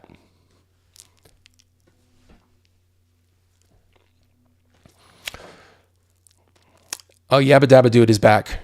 I appreciate the kind words, you guys. Thank you so much. Jen, thank you for hanging around. Thank you for the kind words there as well. Emmanuel says, I explained a 1-year course in 2 hours. Okay, 2.5, but who's quibbling? Oh boy. I'm trying to look to see any questions that I might have missed. There's a question from somebody about the maximum hemoglobin to donate blood. There is no maximum. That's up to each individual donor center to figure that out. Aisha asked about platelet count transfusion requirement in peds. Well, there are some guidance. There is some guidance in the in that document that I mentioned to you guys before. From the recent one that was published in 2023, that basically it's very similar. Although in neonates, there's a lot of controversy right now about whether or not transfusion of platelets is actually helpful or harmful. So I can't say that is settled science yet, Aisha. I hope that answers your question. Let's see, back down to the bottom. Atika, what about reporting rules for transfusion reactions when there is a morbidity but not a fatality? So that's a great question. If there is a morbidity, in other words, if something significant happens but the person does not die, then it is up to the individual hospital how to handle that. Most places, if it's, for example, an acute hemolytic reaction that doesn't result in someone passing away, then that is, in the eyes of the Joint Commission, for example, that is what we call a sentinel event. Sentinel events are something that you can't just ignore. Sentinel events are something that you have to investigate, but you investigate it locally, and you do things like root cause analysis to figure out why it happened, how we can keep it from happening again, things like that. That's a very, very important process, but there's no FDA reporting for that. Joint Commission will usually want to know about those. CAP will often want to know about those as well, College of American Pathologists, but you have to figure it out locally. Let's see. Paula from Baylor. Thank you, Paula. That's nice of you. Yabba Dabba Dude says polycythemia vera patients can't donate blood. Correct. That is correct. Patients with hemochromatosis are donors with hemochromatosis or donors that have elevated red cell counts from testosterone, therapeutic testosterone. In some blood centers, in fact, most blood centers are allowed to donate very specifically under specific circumstances. But aside from that, people with erythrocytoses like PVERA are not allowed to donate. Mifang says, do we need to count whether a patient is responding properly to a platelet unit? Well, that's the best thing to do. I mean, I always suggest to the nurses and transfusing physicians in the hospitals where I work that it is best practice to always order and collect a 1 hour post-transfusion platelet count. Again, provided we're not in an emergency setting where, oh my gosh, we're just throwing products in left and right. So in a more stable, non-bleeding patient, then yeah, absolutely. A 1 hour post count is an excellent tool, and it really helps us to know whether or not we're doing the right thing for our patients. Let's see. Emmanuel asks, are all pregnant patients, regardless of AOG, deferred? I'm not sure what AOG stands for, but all pregnant patients are deferred during the pregnancy and up to 6 weeks postpartum. That, I hope that will help you. Also, can you explain quickly about ABO discrepancy due to ABO mosaicism? No, I can't explain that quickly. There's too much. Basically, mosaicism, where you're genetically carrying multiple different ABO, the ability to make multiple different ABO antigens, and that's carried on the same allele, so it can be distributed to where you get results in children that don't make sense. For example, a child who shouldn't be able to be, shouldn't be able to be AB, for example, but they are because an AB came from mom or dad. It gets complicated, and I'm sorry, I can't explain that in a short period of time. Sammy asks, I'm struggling with drug-induced DAT. And how likely are these to appear on the test? And if so, do you have any tips? Drug-induced DAT, my personal expectation of that is that that's kind of advanced. It's advanced even for those of us who do this every day to figure out drug-induced, to be clear, drug-induced immune hemolytic anemias, where the drug either binds to the red cell and then you get an antibody and drug complex, or whether the drug actually changes the red cell, like the old Aldamet example, or whether you get antibody and drug binding and then that complex binds to the red cell. All that is kind of complex and difficult, and frankly, I don't think I would expect a whole lot on that on the test. I think at this point, if you're one of the ones, Sammy, if you're one of the ones taking the test, I don't think I would spend a lot of time on it at this point. That's for sure. Can you briefly go over RBC exchange versus erythrocytophoresis? Well, RBC exchange is when is simply when you're trying to take a person who has abnormal red cells and replace them with normal red cells and end up at an optimal hemoglobin hematocrit level. Like with sickle cell, for example, oftentimes when we're exchanging those patients, we're taking out the hemoglobin S, red cells, which are the patient's own, obviously. We're replacing those with hemoglobin S negative or hemoglobin A cells. And there are calculations that we can do, again, not manually, and I don't think anybody would expect you to do that on an exam. There are calculations that we can do that allow us in the end to tell what volume of red cells I need to take out, what volume of red cells I need to put in to end up with a hemoglobin of around 10 grams per deciliter or so, or less for a sickle cell patient. You don't want them getting more viscosity, and further to end up with a hemoglobin S level of, say, 10% or less, or 30% or less. Actually, it varies depending on how aggressive you're being. But that's exchange. Erythrocytopheresis is when you have quantitatively too many red cells. And that's as a result of, say, for example, someone with P. vera who's got a hemoglobin of, or a hematocrit, say, of 60% because of their P. vera. That's just getting them out. That's it. You're not replacing with anything you wouldn't want to. That's the big difference. I hope that helps, Lindsay. Age of gestation. Thank you, Paula. I appreciate that. That's the clarification on all pregnant patients, regardless of AOG, deferred. Yes, and again, that answer is yes. Pregnant patients are deferred until 6 weeks postpartum. People with HH can donate most places at very high level with doctor's orders. Yep, that's absolutely true. I said that. I mentioned that earlier to listening. No question. The doctor has to request it. It is a medical procedure. Meifeng is clarifying his question earlier about platelets. Do we need to judge from the post count whether patient is responding exactly? I know there's a formula, but if the patient has about a 5 to 10. Oh, I see. So you're asking whether or not we need to formally quantify it through the use of something that is called the corrected count increment, the CCI.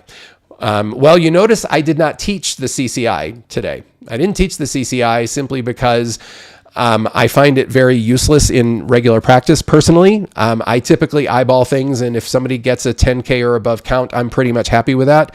But yes, the CCI is something on exams that they might ask you to do.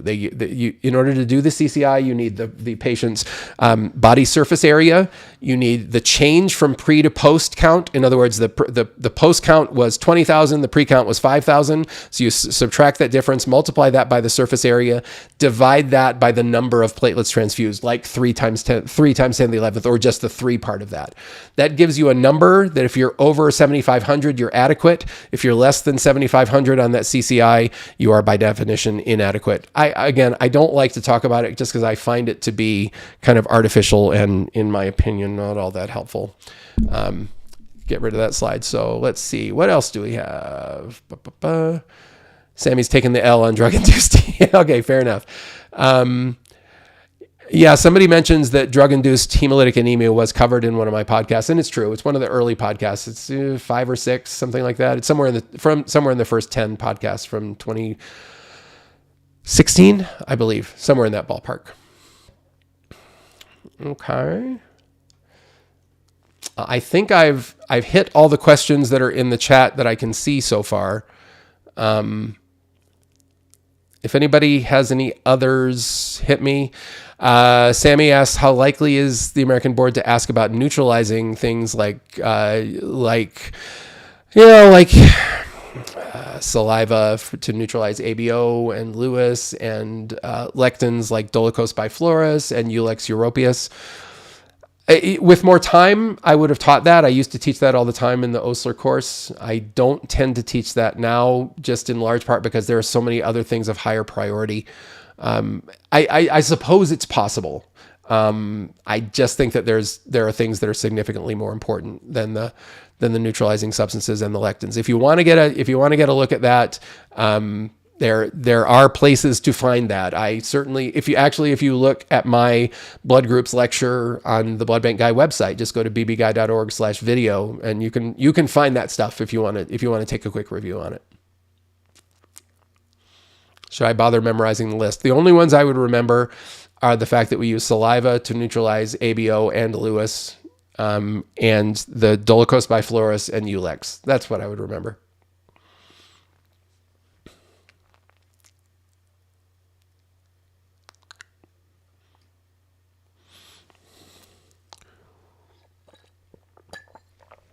Okay, you guys. Well, I am going to stop the live stream now, and there's still 88 of you on here. You guys are gluttons for punishment. That's what you are. You guys are nuts. Thank you so much for being here. Take care and have a just marvelous, marvelous, marvelous day. For those of you taking your boards, I wish you the very, very best. Take care.